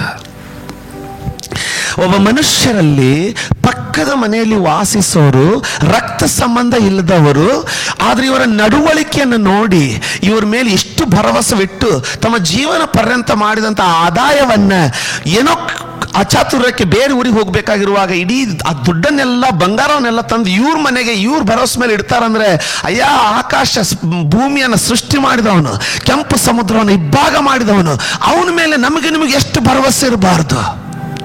ಎಂಥ ನಂಬಿಕೆ ನಮಗೆ ಅವನ ಮೇಲೆ ಇರಬಾರ್ದು? ಆ ನಂಬಿಕೆಯ ಕೊರತೆ ಕಾರಣ ನಾವು ಆತನ ಜೊತೆಗೆ ಕಳೆಯದ ಸಮಯದ ಕೊರತೆ ನಿಮಿತ್ತವಾಗಿ. ಯಾಕಂದ್ರೆ ನಾವು ಎಷ್ಟು ಉನ್ನತವಾದ ವ್ಯಕ್ತಿ ಜೊತೆಗೆ ಎಷ್ಟು ಸಮಯ ಕಳಿತೀವೋ ಅಷ್ಟು ಭರವಸೆ ನಮಗೆ ಅವನ ಮೇಲೆ ಬರ್ತದೆ. ಅದಕ್ಕೆ ಯೇಸು ಸ್ವಾಮಿ ಹೇಳಿದಂತ ಮಾತು ನೋಡಿ, ಮತ್ತಾಯನ ಬರೆದ ಸುವಾರ್ತೆಯಲ್ಲಿ ಹೇಳ್ತಾ ಇದ್ದಾನೆ, ಮನುಷ್ಯ ಕುಮಾರನು ತಿರುಗಿ ಬರುವಾಗ ಭೂಮಿಯ ಮೇಲೆ ನಂಬಿಕೆಯನ್ನ ಕಾಣುವನು. ಕೊನೆಯ ದಿನಗಳಲ್ಲಿ ಒಂದು ಕೊರತೆ, ನಂಬಿಕೆಯ ಕೊರತೆ, ಭರವಸೆ ಕೊರತೆ ಬರುವಾಗ ಆ ಸಂಬಂಧ ಗಟ್ಟಿಯಾಗಿರಲ್ಲ. ಇವತ್ತು ಕರ್ತನ ಜೊತೆಗೆ ನಮ್ಮ ಭರವಸೆ ಕಡಿಮೆ ಆಗಿರೋದಾಗಿದ್ರೆ ನಮ್ಮ ಸಂಬಂಧ ಗಟ್ಟಿಯಾಗಿರ್ಲಿಕ್ಕೆ ಆಗಲ್ಲ. 2ನೇ ಅರಸುಗಳ ಪುಸ್ತಕ 8ನೇ ಅಧ್ಯಾಯದ 3ರಿಂದ 6ನೇ ವಚನ ಓದಿಕೊಳ್ಳೋಣ. ತೆಗೆಯೋದಕ್ಕಿಂತ ಮುಂಚೆ ಕೇಳಿ, ಅದರ ಹಿನ್ನೆಲೆ ಹೇಳ್ತೀನಿ. ಎಲೀಷನು ಪ್ರತಿ ಸಾರಿ ಶುನೇಮ ಪಟ್ಟಣದಿಂದ ಹಾದು ಬರುವಾಗ ನಮಗೆಲ್ಲರಿಗೂ ಪರಿಚಯವಾಗಿರುವಂಥ ಸ್ತ್ರೀ, ಅಲ್ಲಿ ಒಬ್ಬ ಶುನೇಮದ ಸ್ತ್ರೀ ಇದ್ದಾಳೆ. ಅವಳು ಧನವಂತಳು, ಐಶ್ವರ್ಯವಂತಳು. ಅವಳು ತನ್ನ ಮನೆಯ ಮೇಲೆ ತನ್ನ ಗಂಡನಿಗೆ ಹೇಳ್ತಾ ಇದ್ದಾಳೆ, ಇವನು ದೇವ ಸೇವಕನು, ಇವನು ಪ್ರವಾದಿ ಎಂಬುದಾಗಿ ಗ್ರಹಿಸಿದೆನು. ಸೋ ಬ್ಯೂಟಿಫುಲ್, ಸುಂದರವಾಗಿದೆ. ಅವಳಿಗೆ ಲಕ್ಷ್ಯ ಇದೆ, ಭಿಕ್ಷುಕರ ಮೇಲೂ ಲಕ್ಷ್ಯ ಇದೆ, ಅವಳಿಗೆ ದೇವ ಸೇವಕರ ಮೇಲೂ ಲಕ್ಷ್ಯ ಇದೆ. ಆದರೆ ಯಾರ ಮೇಲೆ ಭರವಸೆ ಬಿಡಬೇಕು, ಯಾರ ಜೊತೆಗೆ ಇರಬೇಕು ಅನ್ನೋದು ಅರಿವಿದೆ. ಆದ್ರೆ ಇವತ್ತಿನ ವಿಶ್ವಾಸಿಗಳಿಗೆ ಭಿಕ್ಷುಕನು ಗೊತ್ತು, ದೇವ ಸೇವಕರು ಗೊತ್ತು, ದೇವ ಸೇವಕರಲ್ಲಿ ಪ್ರಾಮಾಣಿಕರಾದವರು ಗೊತ್ತು, ಅಪ್ರಾಮಾಣಿಕರು ಗೊತ್ತು. ಆದಾಗ್ಯೂ ಸಹ ಯಾರ ಜೊತೆಗೆ ನಾವು ಇರಬೇಕೆನ್ನೋದು ಅರಿವಿಲ್ಲ. ಅರಿವನ್ನು ಕಳೆದುಕೊಳ್ತಾ ಇದ್ದೀವಿ ನಾವು. ಅವಳು ಗಂಡನಿಗೆ ಹೇಳ್ತಾ ಇದ್ದಾಳೆ, ಅವಳು ಈತನು ಪ್ರತಿ ಸಾರಿ ಪ್ರಯಾಣವಾಗಿ ಇಲ್ಲಿಂದ ಬರುವಾಗ ಹೋಗುವಾಗ ವಿಶ್ರಾಂತಿ ತೆಗೆದುಕೊಳ್ಳಲಿಕ್ಕೆ ಆಗುವಂತೆ ಅವಳು ದೇವರ ಸೇವಕನನ್ನ ಮಗ ಸತ್ತಾಗ ಬದುಕಿಸ್ಬಾ ಅಂತ ಕರೀಲಿಲ್ಲ. ಅವಳು ಇನ್ನು ಮಗನನ್ನ ಪಡೆದುಕೊಳ್ಳೋದಕ್ಕೆ ಮುಂಚೆಲೆ ಎಲ್ಲ ಸೌಖ್ಯವಾಗಿದ್ದಾಗ ನಾವು ಉಪವಾಸ ಮಾಡೋದು ಯಾವಾಗ ಅಂತಂದ್ರೆ, ನಮಗೆ ತೊಂದರೆ ಬಂದಾಗ ಉಪವಾಸ ಮಾಡ್ಲಿಕ್ಕೆ ಹೋಗ್ತಾ ಇದ್ದೀವಿ. ಅವಳಿಗೆ ತೊಂದರೆ ಬಂದಾಗ ದೇವ ಸೇವಕರನ್ನ ಒಳಗೆ ಕರೀಲಿಲ್ಲ, ಅವಳು ತೊಂದರೆ ಬಂದಾಗ ಪ್ರವಾದಿಯನ್ನ ಕರೀಲಿಲ್ಲ ಅವಳು. ಯಾಕಂದ್ರೆ ಭರವಸೆ, ನಾನು ಭರವಸೆ ಇಟ್ಟುವಂತ ನನ್ನ ದೇವರ ಸೇವಕನು ಅನ್ನುವಂತ ಅರಿವಿದೆ. ನಾವು ಹಾಗಲ್ಲ ನೋಡಿ. ಒಂದು ವೇಳೆ ನಮಗೆ ಏನಾದರೂ ತೊಂದರೆ ಬರದೇ ಹೋದ್ರೆ ಉಪವಾಸ ಅನ್ನೋದು ನಮ್ಮ ಜೀವನದಲ್ಲಿ ಇಲ್ಲವೇ ಇಲ್ಲ. ಪ್ರಾರ್ಥನೆ ಅನ್ನೋದು ಅಗ್ದಿಗೆ ಸ್ವಲ್ಪ, ಯಾಕೆ ಎಲ್ಲ ಸುಖವಾಗಿದೆ ನೋಡಿ. ಯಾರೋ ಹೇಳ್ತಾ ಇದ್ರು, ಪಾಪ ದುಬೈಯಿಂದ ನಾ ಪಾಸ್ಟರ್ ವಿವೇಕ್ ಕಾಲ್ ಮಾಡಿದ್ರು, ಮಾತಾಡ್ತಾ ಇದ್ದೆ ನಿನ್ನೆ ಮಾತಾಡ್ತಾ ಇದ್ದೆ ಅವ್ರ ಜೊತೆ. ಮಾತಾಡುವಾಗ ಮಾತಲ್ಲಿ ಅವ್ರು ಹೇಳಲಿಕ್ಕೆ ಪ್ರಾರಂಭ ಮಾಡಿದ್ರು. ನಾನು ಹೇಳಿದೆ, ಪಾಸ್ಟರ್ ಹೆಂಗಿದೆ ಅಲ್ಲಿ ಸಿಚುವೇಶನ್ ಅಂತ ಮಾತಾಡಿದೆ. ಪಾಸ್ಟರ್ ಇಲ್ಲಿ ಸಿಚುವೇಶನ್ ತುಂಬ ಕಠಿಣ ಆಗಿಬಿಟ್ಟಿದೆ, ಕೆಲಸಗಳು ಸಿಗ್ತಾ ಇಲ್ಲ, ಕೆಲಸಗಳು ಹೋಗ್ತಾ ಇದೆ, ತೊಂದರೆ ಆಗ್ತಾ ಇದೆ. ಈ ಕರೋನಾ ವೈರಸ್ ವ್ಯಾಪ್ತಿಯಿಂದ ಎಲ್ಲ ಮಾಲ್ಗಳು ಬಂದಾಗಿದೆ, ಕಂಪ್ನಿಗಳು ಬಂದಾಗಿರೋದ್ರಿಂದ ಕೆಲಸಗಳಿಲ್ಲದೆ ಹಾಗೆ ಆಗಿದೆ, ತೊಂದರೆ ಇದೆ. ಅದರಲ್ಲಿ ನಗಲಿಕ್ಕೆ ಸ್ಟಾರ್ಟ್ ಮಾಡೋದು, ಅದರಲ್ಲಿ ನಮಗೆ ತುಂಬ ಒಳ್ಳೇದಾಗ್ತದೆ. ನಿಮಗೇನು ಒಳ್ಳೇದಾಗ್ತದೆ? ಯಾರು ಇಷ್ಟು ದಿನ ನಾನು ಏನಾದರೂ ಅವ್ರಿಗೆ ಸ್ವಲ್ಪ ದೇವ್ರ ವಾಕ್ಯ ಹೇಳಲಿಕ್ಕೆ ಹೋದರೆ ಕ್ಯಾರೆ ಮಾಡ್ತಾ ಇರಲಿಲ್ವೋ, ಅವ್ರದ್ದು ಕರೆದುಕೊಂಡು ಪ್ರಾರ್ಥನೆ ಮಾಡಿಸ್ಕೊಳ್ತಾ ಇದ್ದಾರೆ. ಇದು ನಮ್ಮ ಕತೆ. ಉಪವಾಸ ಮಾಡ್ಬೇಕಂದ್ರೆ ಮನೆಯಲ್ಲಿ ಗೋಳು ಬರಬೇಕು, ಆವಾಗ ನಾವು ಪ್ರಾರ್ಥನೆ ಉಪವಾಸ ಪ್ರಾರಂಭ ಆಗತ್ತೆ. ಅವಳು ಗೋಳು ಬಂದಾಗ ಪ್ರವಾದಿಯನ್ನು ಒಳಗಡೆ ಕರೀಲಿಲ್ಲ.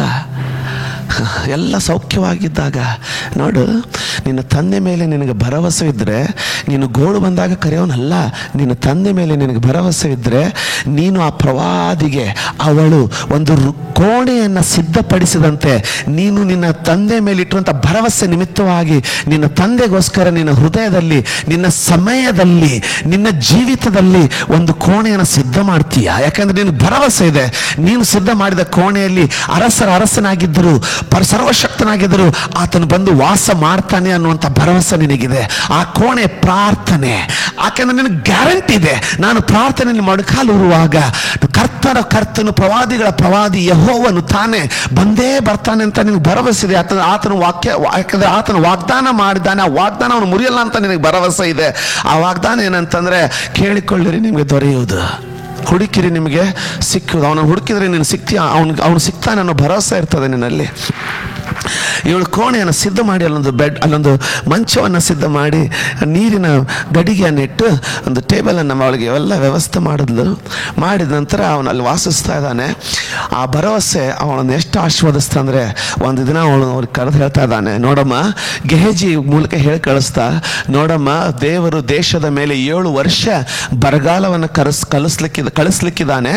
ನೀನು 7 ವರ್ಷದವರೆಗೆ ಫಿಲಿಸ್ಟಿಯರ ರಾಜ್ಯಕ್ಕೆ ಹೋಗಿ ಬದುಕಿಕೋ, ನಂತರ ನೀನು ತಿರುಗಿ ಬರ್ಬೋದಂತ.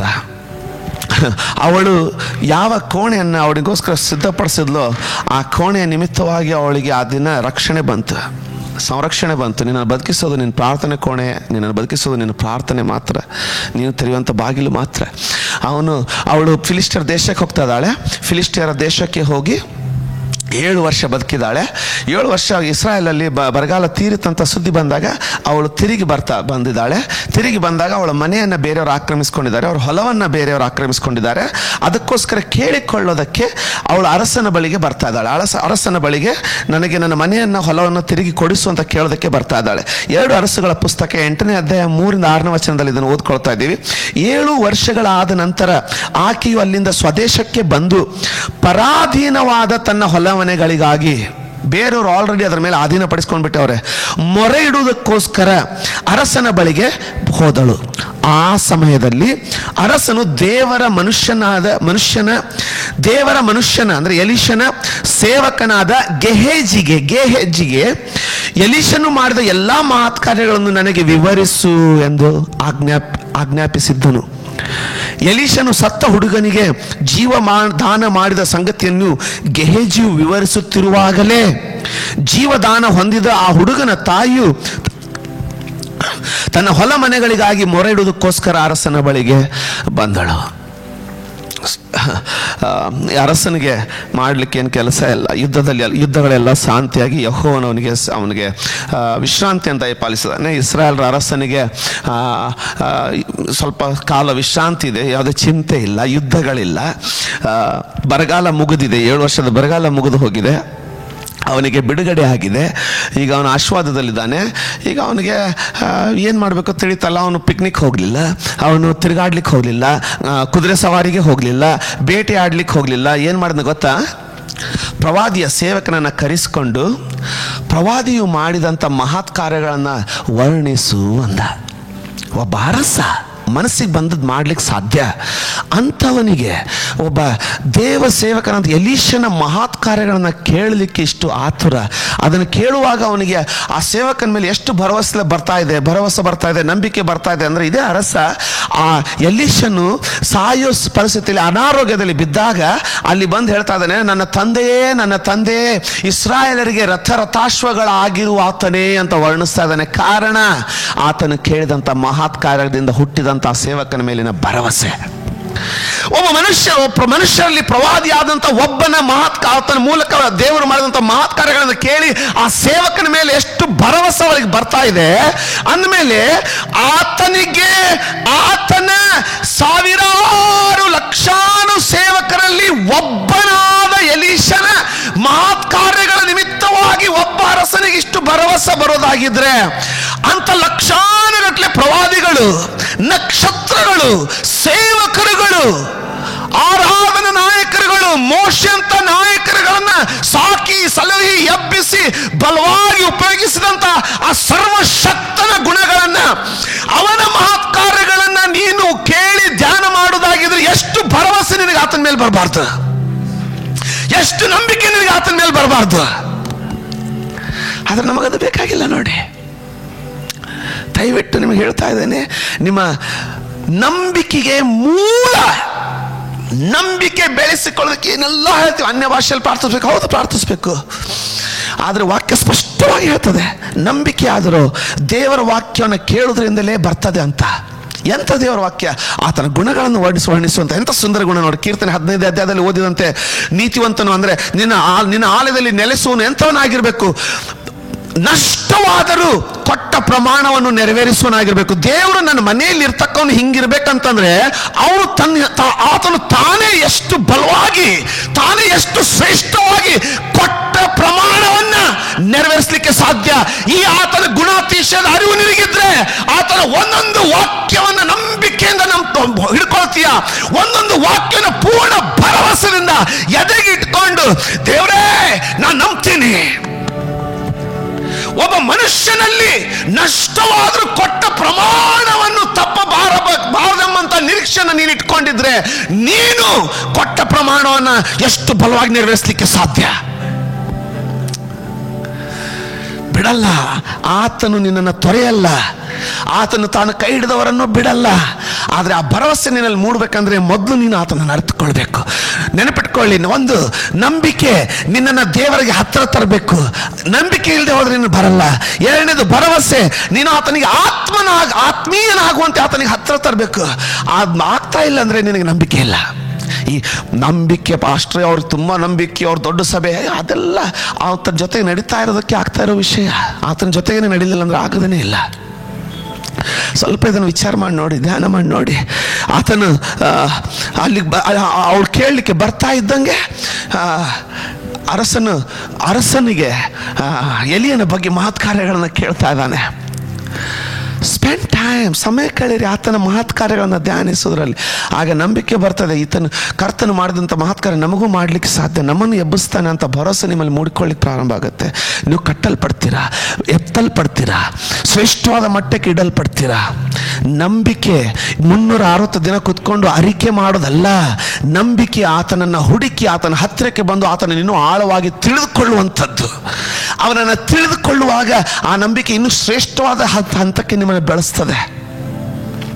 ಇವತ್ತು ನೀವು ಕೂತ್ಕೊಂಡು ವಾಕ್ಯ ಕೇಳ್ತಾ ಇರೋದಾಗಿದ್ರೆ ಕಾರಣ ನಿಮಗೆ ನಂಬಿಕೆ, ಅದೇ ನಂಬಿಕೆ, ಅದೇ ವಿಶ್ವಾಸ ನಿಮಗಿದೆ. ಏನಂದ್ರೆ ನಿನ್ನ ಕರೆದಾತನ ಕೈ ಬಿಡಲ್ಲ ಅಂತ ಭರವಸೆ ಇದೆ. ಸಿಂಪಲ್ ಆಗಿ ಹೇಳಿ ಮುಗಿಸ್ತೀನಿ, ಪ್ರಾರ್ಥನೆ ಮಾಡಿ ಮುಗಿಸ್ಕೊಳ್ತಾ ಇರುವ ಹಾಗೆ ಸ್ವಲ್ಪ ಇದನ್ನು ಧ್ಯಾನ ಕೊಟ್ಟು ಕೇಳಿ. ಬಹಳ ಸರಳವಾಗಿ ಹೇಳೋದಾಗಿದ್ರೆ, ಎಲ್ಲಿವರೆಗೆ ನೀನು ಒಬ್ಬ ವ್ಯಕ್ತಿಯನ್ನು ಸರಿಯಾಗಿ ಅರಿತುಕೊಳ್ಳಲ್ವೋ ನಿನಗೆ ಅವನ ಮೇಲೆ ಭರವಸೆ ಬರಲ್ಲ. ಇದೇ ನಿಯಮ ದೇವರ ಪರವಾಗಿಯೂ ನೆರವೇರುವಂಥದ್ದು.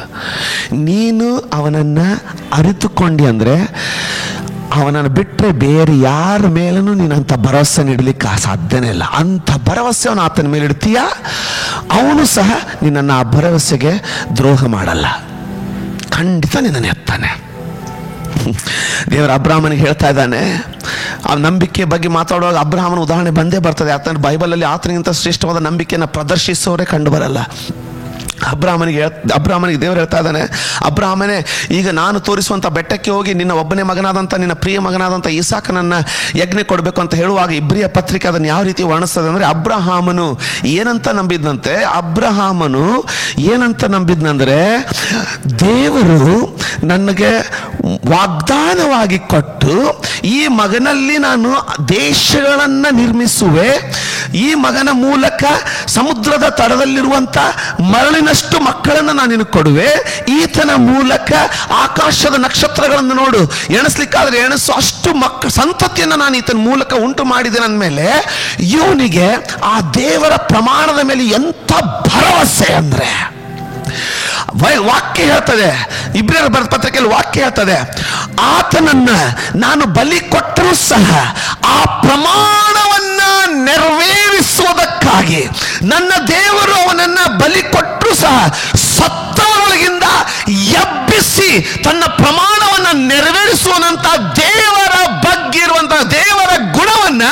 ಈತನು ಅಷ್ಟು ಆಳವಾಗಿ ಅರ್ಥ ಮಾಡ್ಕೊಂಡ.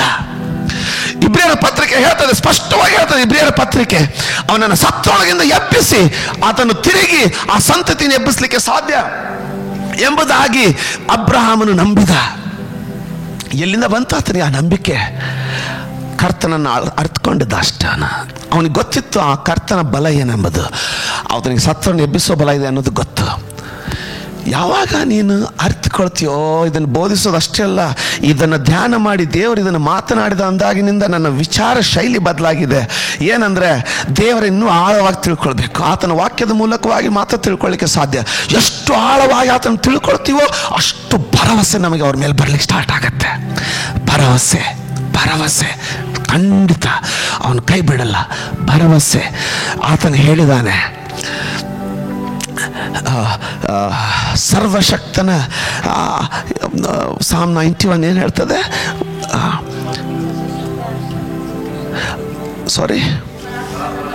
ಪರಾತ್ಪರನ ಮೊರೆ ಹೊಕ್ಕಿರುವವನು ಸರ್ವಶಕ್ತನ ಆಶ್ರಯದಲ್ಲಿ ಸುರಕ್ಷಿತನಾಗಿರುವನು. ಪರಾತ್ಪರನ ಮೊರೆ ಹೊಕ್ಕಿರುವನು. ಸ್ವಲ್ಪ ಈ ಲೈನ್ ಕೇಳಿ. ಪರಾತ್ಪರನ ಮೊರೆ ಹೊಕ್ಕಿರುವನು. ಇವತ್ತು ಒಂದು ಸಣ್ಣ ಪ್ರಶ್ನೆ ಕೇಳ್ತೇನೆ. ಇವತ್ತು ರಾತ್ರಿ ನಿಮಗೆ ಏನಾದರೂ ತೊಂದರೆ ಆದರೆ ಮೊದಲು ಯಾರಿಗೆ ಫೋನ್ ಮಾಡ್ತೀರಾ? ಯಾರ ಮೇಲೆ ನೀವು ಭರವಸೆ ಇದೆಯೋ ಫೋನ್ ಮಾಡಿದರೆ ಇವರು ಕೈಯಲ್ಲಿರೋದನ್ನು ಬಿಟ್ಟು ನಮಗೋಸ್ಕರ ಓಡಿ ಬರ್ತಾರಂತ ಯಾರ ಮೇಲೆ ಭರವಸೆ ಇದೆ ನೋಡಿ, ಅವ್ರಿಗೆ ಫೋನ್ ಮಾಡ್ತೀರಾ? ಪರಾತ್ಪರನ ಮೊರೆ ಹೊಕ್ಕಿರುವವನು. ಯಾವನಿಗೆ ಆ ಪರಾತ್ಪರನ ಮೇಲೆ ಭರವಸೆ ಇದೆ ಅವನು ಮಾತ್ರ ಅವನು ಮೊರೆ ಹೋಗ್ಲಿಕ್ಕೆ ಸಾಧ್ಯ. ಯಾಕಂದ್ರೆ ಅವನಿಗೆ ಗ್ಯಾರಂಟಿ ಇದೆ, ಇವನು ಮೊರೆ ಹೊಕ್ಕರೆ ಇವನು ನನಗೆ ಏನು ಆಗ್ಲಿಕ್ಕೆ ಬಿಡಲ್ಲ, ಕಾದೇ ಕಾಯ್ತಾನೆ ಅನ್ನೋಂಥ ಭರವಸೆ ಇದೆ. ಎಲ್ಲಿವರೆಗೆ ಆ ಭರವಸೆ ಬರೋದಕ್ಕೆ ಕಾರಣ ಅವನನ್ನು ಓದಿ ಅರ್ಥ ಮಾಡಿಕೊಳ್ಳುವಾಗ. ಪರಾತ್ಪರನ ಮೊರೆ ಹೋಗಿರುವನು. ಯಾವನು ಮೊರೆ ಹೊಕ್ಕಾನೆ, ಯಾವನಿಗೆ ಭರವಸೆ ಇದೆ, ಗ್ಯಾರಂಟಿ. ದಾವೀದನು ಹೇಳ್ತಾನೆ, ಜಿಂಕೆ ನಿನ್ನ ಧ್ವನಿಯಿಂದಲೇ ಜಿಂಕೆ ತನ್ನ ಮರಿಯನ್ನು ಹೇರುವುದು, ಅಷ್ಟು ಬಲವಾದದ್ದು ನಿನ್ನ ಧ್ವನಿ. ಆ ಧ್ವನಿಯ ಮೇಲೆ ಆತನಿಗೆ ಭರವಸೆ ಎಷ್ಟಂದ್ರೆ ದಾವೀದನು ಹೇಳ್ತಾ ಇದ್ದಾನೆ, ಸೋ ಬ್ಯೂಟಿಫುಲ್. ಆತನು ಹೇಳ್ತಾ ಇದ್ದಾನೆ, ನಾತಾನ್ ಪ್ರವಾದಿಯಾದಂಥ ನಾತಾನನ್ನು ಬಂದು ದಾವೀದನಿಗೆ ಬೆತ್ಷೆಬಳ ವಿಷಯದಲ್ಲಿ ಖಂಡಿತವಾಗಿ ನ್ಯಾಯ ನಿರ್ಣಯನ ಕೊಟ್ಟು, ದಾವೀದನೇ ಅರಸನೇ, ನಿನಗೆ ದೇವರು 3 ಸಂಗತಿಗಳನ್ನು ಕೊಡ್ತಾ ಇದ್ದ, ನೀನು ಆರಿಸಿಕೋ ಶಿಕ್ಷೆಯಲ್ಲಿ ಯಾವ್ದು ಬೇಕಂತ. 1, 3 ತಿಂಗಳು ವೈರಿಗಳಿಂದ ಓಡ್ತಾ ಇರುವೆ. 2, ಜನರಲ್ಲಿ 3 ತಿಂಗಳು ಕ್ಷಾಮ. ಇಲ್ಲ 3ನೇದು ಜನರಲ್ಲಿ ರೋಗ. ಆಗ ದಾವೀದನು ಹೇಳ್ತಾ ಇದ್ದಾನೆ, ಮನುಷ್ಯನ ಕೈಯಲ್ಲಿ ನಾನು ಬೀಳದ ಬೇಡ, ಯೆಹೋವನ ಕೈಯಲ್ಲಿ ಬೀಳ್ತೀನಿ.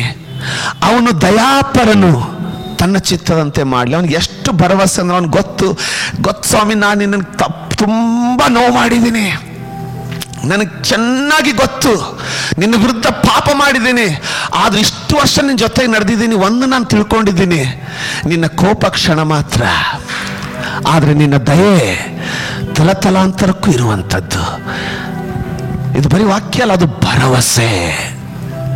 ಆ ಭರವಸೆ ಇರೋದ್ರಿಂದ ಅವನೇನು ಹೇಳ್ತಾ ಇದ್ದಾನೆ, ಆತನ ಚಿತ್ತದಂತೆ ನನ್ನನ್ನು ಮಾಡಲಿ, ವೈರಿಗಳ ಕೈಯಲ್ಲಿ ಬೀಳೋದಿಲ್ಲ, ಯೆಹೋವನ ಕೈಯಲ್ಲಿ ಬೀಳುತ್ತೇನೆ. ಆ ಕೈಗಳಲ್ಲಿ ಬೀಳೋದಕ್ಕೆ ಅಷ್ಟು ಭರವಸೆ ಅವನಿಗೆ. ನನಗನ್ನಿಸ್ತದೆ ಇದು ನಿಮಗೆ ಅರ್ಥ ಆಗ್ತಾ ಇದೆ ಅನ್ಕೊಳ್ತೀನಿ. ದಯವಿಟ್ಟು ಇದನ್ನು ಇಟ್ಕೊಳ್ಳಿ. ಸುಮ್ಮನೆ ಬ್ಲೈಂಡ್ ಫೇತ್ ಅಲ್ಲ. ಆತನ ವಾಕ್ಯವನ್ನು ಕೇಳೋದ್ರಿಂದ, ಆ ವಾಕ್ಯವನ್ನು ಓದೋದ್ರಿಂದ, ಆ ವಾಕ್ಯವನ್ನು ಆತನ ಅರಿತುಕೊಳ್ಳೋದ್ರಿಂದ ಬರುವಂಥ ನಂಬಿಕೆ, ವಿಶ್ವಾಸ, ಭರವಸೆ.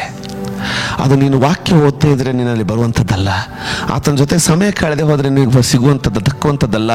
ನೀನು ಆತನನ್ನು ಕೂತ್ಕೊಂಡು ಆತನ ಅರಿತುಕೊಳ್ಳುವಾಗಲೇ ಅದು ನಿನಗೆ ಸಿಗುವಂಥದ್ದು. ಹೇಳಲಿಕ್ಕೆ ತುಂಬ ವಿಷಯಗಳುಂಟು, ಉದಾಹರಣೆಗಳುಂಟು, ಆದರೆ ಅವಶ್ಯ ಇಲ್ಲ, ಸಮಯ ಇಲ್ಲ. ಬರುವ ವಾರದಲ್ಲಿ ದೇವರ ಕೃಪೆ ಇರೋದಾಗಿದ್ದರೆ ನಾವು ನಮ್ಮ ಆಲಯದಲ್ಲಿ ತಿರುಗಿ ಸೇರಿ ಬಂದು ಈ ವಾಕ್ಯದ ಭರವಸೆ, ನಂಬಿಕೆ ವಿಷಯದಲ್ಲಿ ಇನ್ನೂ ಆಳವಾಗಿ, ಇನ್ನೂ ಬಲವಾಗಿ ಅರ್ಥಕೊಳ್ಳಿಕ್ಕೆ ಹೋಗ್ತಾ ಇದ್ದು. ಬರೀ ಪರಿಚಯ, ಈ ರೀತಿಯ ಮೊದಲನೇ ಅನುಭವ, ನೀವು ಕೂತ್ಕೊಂಡು ಕೇಳೋದು, ನಾನು ನೇರವಾಗಿ ನಿಮ್ಮ ಜೊತೆಗೆ ಕ್ಯಾಮ್ರಾ ಮೂಲಕ ಮಾತಾಡೋದು. ಆದರೆ ದೇವರ ಕೃಪೆಯಡಿಯಲ್ಲಿ ಬರುವ ವಾರ ರವಿವಾರ ತಿರುಗಿ ನಮ್ಮ ಸಭೆಯ ಆಲಯದಲ್ಲಿ ಇಲ್ಲಿ ನೀವು ಕೂಡ್ಕೊಂಡು ನಾವು ತಿರುಗಿ ಕರ್ತನನ್ನು ಒಂದೇ ಕುಟುಂಬವಾಗಿ, ಹೌಸ್ ಆಫ್ ಪ್ರೈಸ್ ಆಗಿ ನಾವು ಆರಾಧನೆ ಮಾಡಿ ದೇವರ ವಾಕ್ಯನ ನೇರ ಕೇಳಲಿಕ್ಕೆ ಇರ್ತೀವಿ. ತಪ್ಪಿಸ್ಕೊಳ್ಳಿಕ್ಕೆ ಹೋಗಬೇಡಿ. ದೇವರೆಲ್ಲವನ್ನು ಬೇಗ ವಾತಾವರಣನೆಲ್ಲ ತಿಳಿ ಮಾಡ್ತಾನೆ. ದೇವರು ನಿಮ್ಮನ್ನು ಆಶೀರ್ವದಿಸ್ತಾನೆ. ದೇವರು ನಿಮ್ಮೊಟ್ಟಿಗಿದ್ದಾನೆ, ನಿಮ್ಮ ಕುಟುಂಬಗಳನ್ನು ಆಶೀರ್ವದಿಸ್ತಾ ಇದ್ದಾನೆ. ಆದರೆ ಆತನ ಬಗ್ಗೆ ಭರವಸೆ ಬೆಳೆಸ್ಕೊಳ್ಳೋದಕ್ಕೆ ಏನಾದರೂ ಮಾಡಬೇಕಾದದ್ದು ಬೇರೆ ಏನಿಲ್ಲ. ಆತನ ವಾಕ್ಯವನ್ನು ಓದಿ ಆ ಗುಣಗಳನ್ನು ಆತನಲ್ಲಿ ನಂಬಿ, ಆತ ಬರೆದಿದೆ, ದೇವರಿದೆ, ಮಾಡ್ತಾನೆ, ನೆರವೇರಿಸ್ತಾನೆ ಅನ್ನುವಂಥ ಭರವಸೆಯನ್ನು ಬೆಳೆಸ್ಕೊಳ್ಳಿ. ಆ ಭರವಸೆ ನಿನ್ನ ನಂಬಿಕೆಯಾಗಿ ಮಾರ್ಪಡ್ತದೆ. ಆ ನಂಬಿಕೆ ನಿನಗೆ ಮಹತ್ ಕಾರ್ಯವನ್ನು ಹೆರ್ತದೆ. ಆ ಮಹತ್ ಕಾರ್ಯ ನಿನಗೆ ಆಶೀರ್ವಾದಕರವಾಗಿ ಕರ್ತನನ್ನು ಮಹಿಮೆ ಸಲ್ಲಿಸುವಂತೆ ಮಾಡ್ತದೆ. ಬರೋ ದಿನದಲ್ಲಿ ದೇವರು ಬಲವಾದ ರೀತಿಯಲ್ಲಿ ನಿಮ್ಮನ್ನು ಕಟ್ಟಲಿಕ್ಕೆ ಹೋಗ್ತಾ ಇದ್ದಾನೆ, ಬಲವಾದ ರೀತಿಯಲ್ಲಿ ನಿಮ್ಮನ್ನು ಆಶೀರ್ವದಿಸ್ಲಿಕ್ಕೆ ಹೋಗ್ತಾ ಇದ್ದಾನೆ. ಆತನ ಮೇಲೆ ಸಂಪೂರ್ಣವಾದ ಭರವಸೆ ಇಡಿ. ಪ್ರಾರ್ಥನೆ ಮಾಡಿಕೊಂಡು ಮುಗಿಸ್ಕೊಳ್ಳೋ. ನೀವೆಲ್ಲಿದ್ದೀರೋ ಅಲ್ಲೇ ನೀವು ಮೊಣಕಾಲೂರಿ ನಿಮ್ಮನ್ನು ನೀವು ಕರ್ತನಿಗೆ ಸಮರ್ಪಿಸೋದಾಗಿದ್ದರೆ ತಿರುಗೊಮ್ಮೆ ಅದೇ ಹಾಡಿನಿಂದ ನಾವು ಕರ್ತನಿಗೆ ಮಹಿಮೆ ಸಲ್ಲಿಸೋಣ. ತಿರುಗಿ ನಿಮಗೆ ಕೊನೆಯ ಸಾರಿ ಜ್ಞಾಪಕ ಮಾಡಿಕೊಡ್ತಾ ಇದ್ದೀನಿ, ದಯವಿಟ್ಟು ಅರಸನು ಮಾಡಬೇಕಾದದ್ದು ಸಾಕಷ್ಟು ಎಂಟರ್ಟೈನ್ಮೆಂಟ್ ಅವನ ಹತ್ರ ಇದ್ರೂ ಸಹ ಪ್ರವಾದಿಯ ಮಹತ್ ಕಾರ್ಯಗಳನ್ನು ಕೇಳಿ ಯೆಹೋವನ ಮೇಲೆ ತನ್ನ ಭರವಸೆಯನ್ನು ಬೆಳೆಸಿಕೊಳ್ಳೋದಕ್ಕೆ ಸಮಯ ಕಳೆದನೇ ಹೊರತು ಅರಸನು ತನ್ನ ದ್ರವ್ಯಾಶಗಳಿಂದ ಆಸೆಗಳಿಂದ ಚಲಿಸಲ್ಪಟ್ಟು ಎಂಜಾಯ್ಮೆಂಟ್ಗೋಸ್ಕರ ತಿರುಗಲಿಲ್ಲ. ಅದೇ ರೀತಿ ದಯವಿಟ್ಟು ಇವತ್ತು ಸಹ ಸಾಯಂಕಾಲದವರೆಗೆ ಬರುವ ದಿನಗಳಲ್ಲಿ ಸಹ ದೇವರ ಗುಣಾತಿಶಯಗಳನ್ನು ಅರಿತುಕೊಳ್ಳೋದ್ರಲ್ಲಿ ಸ್ವಲ್ಪ ಸಮಯ ಕಳೀರಿ. ಎಷ್ಟು ಭರವಸೆ ನಿನಗೆ ಬರ್ತದೆ ಅಂದರೆ, ಅಮ್ಮ ಗರ್ಭಿಣಿಯಾದ ಸ್ತ್ರೀಗೆ ಹೆರಿಗೆಯ ಬಗ್ಗೆ ಭಯ ಉಳಿಯಲ್ಲ, ಯಾಕಂದ್ರೆ ನಿನಗೆ ಅವನ ಮೇಲೆ ಭರವಸೆ ಬರ್ತದೆ. ಅನಾರೋಗ್ಯದಲ್ಲಿರುವಂಥ ಸಹೋದರಿಗೆ ಮರಣದ ಭಯ ಇರಲ್ಲ, ಯಾಕಂದರೆ ಆತನ ಮೇಲೆ ನಿನಗೆ ಭರವಸೆ ಬರ್ತದೆ. ಓದಿದಂಥ ಭರವಸೆ ನೀನು ತುಂಬಿಕೊಳ್ಳೋದಕ್ಕೆ ಸ್ಟಾರ್ಟ್ ಆಗುತ್ತೆ. ಬಡತನದಲ್ಲಿರುವಂಥ ಕುಟುಂಬಕ್ಕೆ ಯೆಹೋವನು ನನ್ನನ್ನು ಎತ್ತಲಿಕ್ಕಿದ್ದಾನೆ ಎಂಬಂಥ ಭರವಸೆ ಬಂದು ಕಡೆಗೆ ಏಳಲಿಕ್ಕೆ ಪ್ರಾರಂಭ ಮಾಡ್ತೀರಾ. ಯಾಕೆಂದ್ರೆ ನೈತಿವಂತನು ನಂಬಿಕೆಯಿಂದಲೇ ಬದುಕೋನು. ಈಗ ಇದು ನಂಬಿಕೆ. ವಸ್ತುಗಳ ಹಿಂದೆ ಓಡೋದು ನಂಬಿಕೆ ಅಲ್ಲ, ಸಮೃದ್ಧಿ ಹಿಂದೆ ಓಡೋದು ನಂಬಿಕೆ ಅಲ್ಲ. ಮೊದಲು ದೇವರ ರಾಜ್ಯಕ್ಕಾಗಿಯೂ ಆತನ ನೀತಿಗಾಗಿಯೂ ತವಕ ಪಡೋದು ನಂಬಿಕೆ. ಯಾಕೆ? ಆ ತವಕ ಪಡುವಾಗ ಇವೆಲ್ಲ ಸಂಗತಿಗಳನ್ನು ಒದಗಿಸಿ ಕೊಡ್ತಾನೆ ಎಂಬುದಾಗಿ ಹೇಳಿದಂಥ ದೇವರು ಖಂಡಿತ ಒದಗಿಸಿಕೊಡ್ತಾನೆ ಅಂತ ಭರವಸೆ ಮೂಡಲಿಕ್ಕೆ ನನ್ನ ವೈಯಕ್ತಿಕ ಜೀವಿತದಿಂದ ಹೇಳ್ತೀನಿ, ಎಷ್ಟು ದೇವರ ವಾಕ್ಯ ಓದ್ತೀನೋ ಅಷ್ಟು ಭರವಸೆ ಬೆಳೀತಾ ಹೋಗ್ತದೆ. ಕೀರ್ತನೆಗಳಲ್ಲಿ ಪ್ರತಿಯೊಂದೊಂದು ಲೈನ್ ಹಾಕ್ತಾ ಹೋಗ್ತಾ ಇರ್ತೀನಿ, ಯಾಕೆಂದ್ರೆ ಒಂದೊಂದು ಲೈನಲ್ಲಿ ಭರವಸೆ ಗಟ್ಟಿ ಆಗ್ತಾ ಹೋಗ್ತದೆ. ಆ ಭರವಸೆ ನಂಬಿಕೆಯಾಗಿ ಮಾರ್ಪಡ್ಲಿಕ್ಕೆ ಹೋಗ್ತದೆ. ಆಗ ಎಲ್ಲ ತೊಂದರೆಗಳನ್ನು ಜಯಿಸಿ ನಾವು ಜೀವಿಸಲಿಕ್ಕೆ ಪ್ರಾರಂಭ ಮಾಡ್ತೀವಿ. ನೀರಿನ ಮೇಲೆ ನಡಿಲಿಕ್ಕೆ ಪರಿಸ್ಥಿತಿಗಳ ಮೇಲೆ ನಡಿಲಿಕ್ಕೆ ಪ್ರಾರಂಭ ಮಾಡ್ತೀವಿ. ಯೇಸು ಸ್ವಾಮಿ ಸ್ಪಷ್ಟವಾಗಿ ಹೇಳ್ತಾ ಇದ್ದಾನೆ, ಮನುಷ್ಯ ಕುಮಾರನು ತಿರುಗಿ ಭೂಮಿ ಮೇಲೆ ಬರುವಾಗ ನಂಬಿಕೆಯನ್ನು ಕಾಣುವನು. ಎಂಥ ನಂಬಿಕೆ!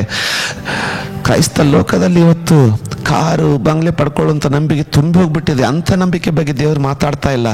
ಆದರೆ ಆತನನ್ನು ಹತ್ತಿರಕ್ಕೆ ಬರುವಂಥ ಆತನ ಗುಣಾತಿಶಯಗಳನ್ನು ತಿಳಿದುಕೊಂಡು ಅದರ ಮೇಲೆ ಭರವಸೆಯನ್ನು ಬೆಳೆಸ್ಕೊಂಡಂಥ ನಂಬಿಕೆ ಇರ್ತದಾ ಅಂತ ಪ್ರಶ್ನೆ ಮಾಡಿದ್ದಾನೆ. ಇವತ್ತು ನಾನು ನಿಮಗೆ ಕೇಳ್ತಾ ಇದ್ದೀನಿ, ಅಂಥ ದೇವಕುಮಾರನು ಬಯಸುವಂಥ ನಂಬಿಕೆ ನಿನ್ನಲ್ಲಿ ಉಂಟಾ? ಅದು ಬ್ಲೈಂಡ್ ಫೇತ್ ಅಲ್ಲ, ಆತನ ವಾಕ್ಯದ ಮೇಲಿರುವಂಥ ನಂಬಿಕೆ. ಅದನ್ನು ಬೆಳೆಸಿಕೊಳ್ಳೋಣ. ಯಜಮಾನನೇ ಯಜಮಾನನೇ ಸೇವೆಗಾಗಿ ಕರೆದಿರುವೆ. ಯಜಮಾನನೇ ಯಜಮಾನನೇ ಸೇವೆಗಾಗಿ ಕರೆದಿರುವೆ.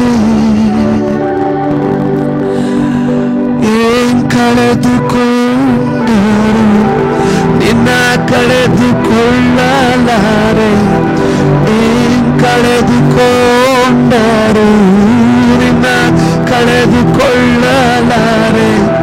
ಸೇವೆಯ ಕೊಟ್ಟವನೇ ನಾನು ನಿನಗಾಗಿ ಜೀವಿಸುವೆ. ಸೇವೆಯ ಕೊಟ್ಟವನೇ ನಾನು ನಿನಗಾಗಿ ಜೀವಿಸುವೆ.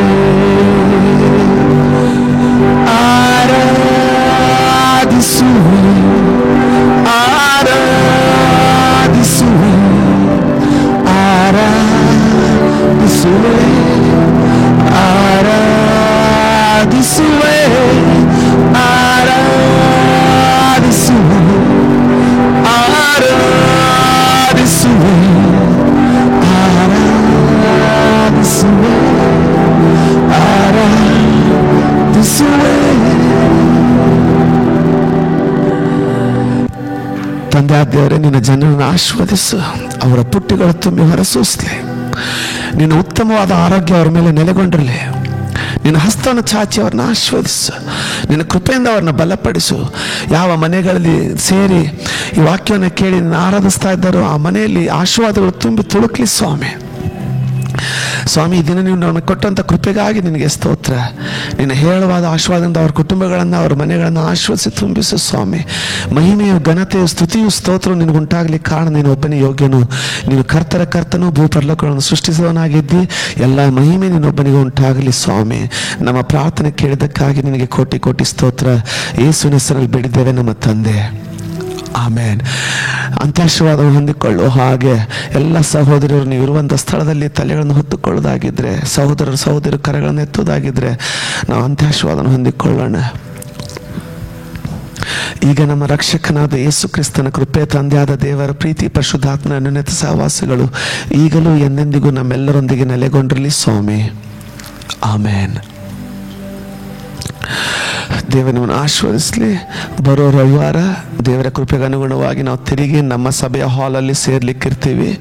ಇದೊಂದು ಸಂಡೇ ಮಾನ್ಯ ಪ್ರಧಾನಮಂತ್ರಿಯವರು ಇಡೀ ದೇಶದಲ್ಲೆಲ್ಲ ಕರ್ಫ್ಯೂನ ಘೋಷಿಸಿ ಈ ರೋಗವನ್ನು ಫೈಟ್ ಮಾಡಲಿಕ್ಕೆ ಈ ರೀತಿ ಬಂದಿಟ್ಟಿರುವಾಗ ನಾವು ಅದನ್ನು ಗೌರವಿಸಿ ಲೈವ್ ಟೆಲಿಕಾಸ್ಟ್ ಮಾಡಿದ್ದೀವಿ. ಆದರೆ ಬರೋ ರವಿವಾರ ನಾವು ತಿರುಗಿ ಹೌಸ್ ಆಫ್ ಪ್ರೈಸ್ ಹಾಲಲ್ಲಿ ನಾವು ತಿರುಗಿ ಪ್ರಾರ್ಥನೆಗೆ ಕೂಡಿ ಬಂದು ಆತನ ಆರಾಧಿಸ್ಲಿಕ್ಕೆ ಇರ್ತೀವಿ. ದೇವರು ನಿಮ್ಮನ್ನು ಆಶೀರ್ವದಿಸಲಿ. ಬರೋ ರವಿವಾರ ನಾವು ನಿಮ್ಮನ್ನು ಭೇಟಿ ಆಗ್ತೇವೆ. God bless you. ದೇವರು ನಿಮ್ಮನ್ನು ಆಶೀರ್ವದಿಸಲಿ.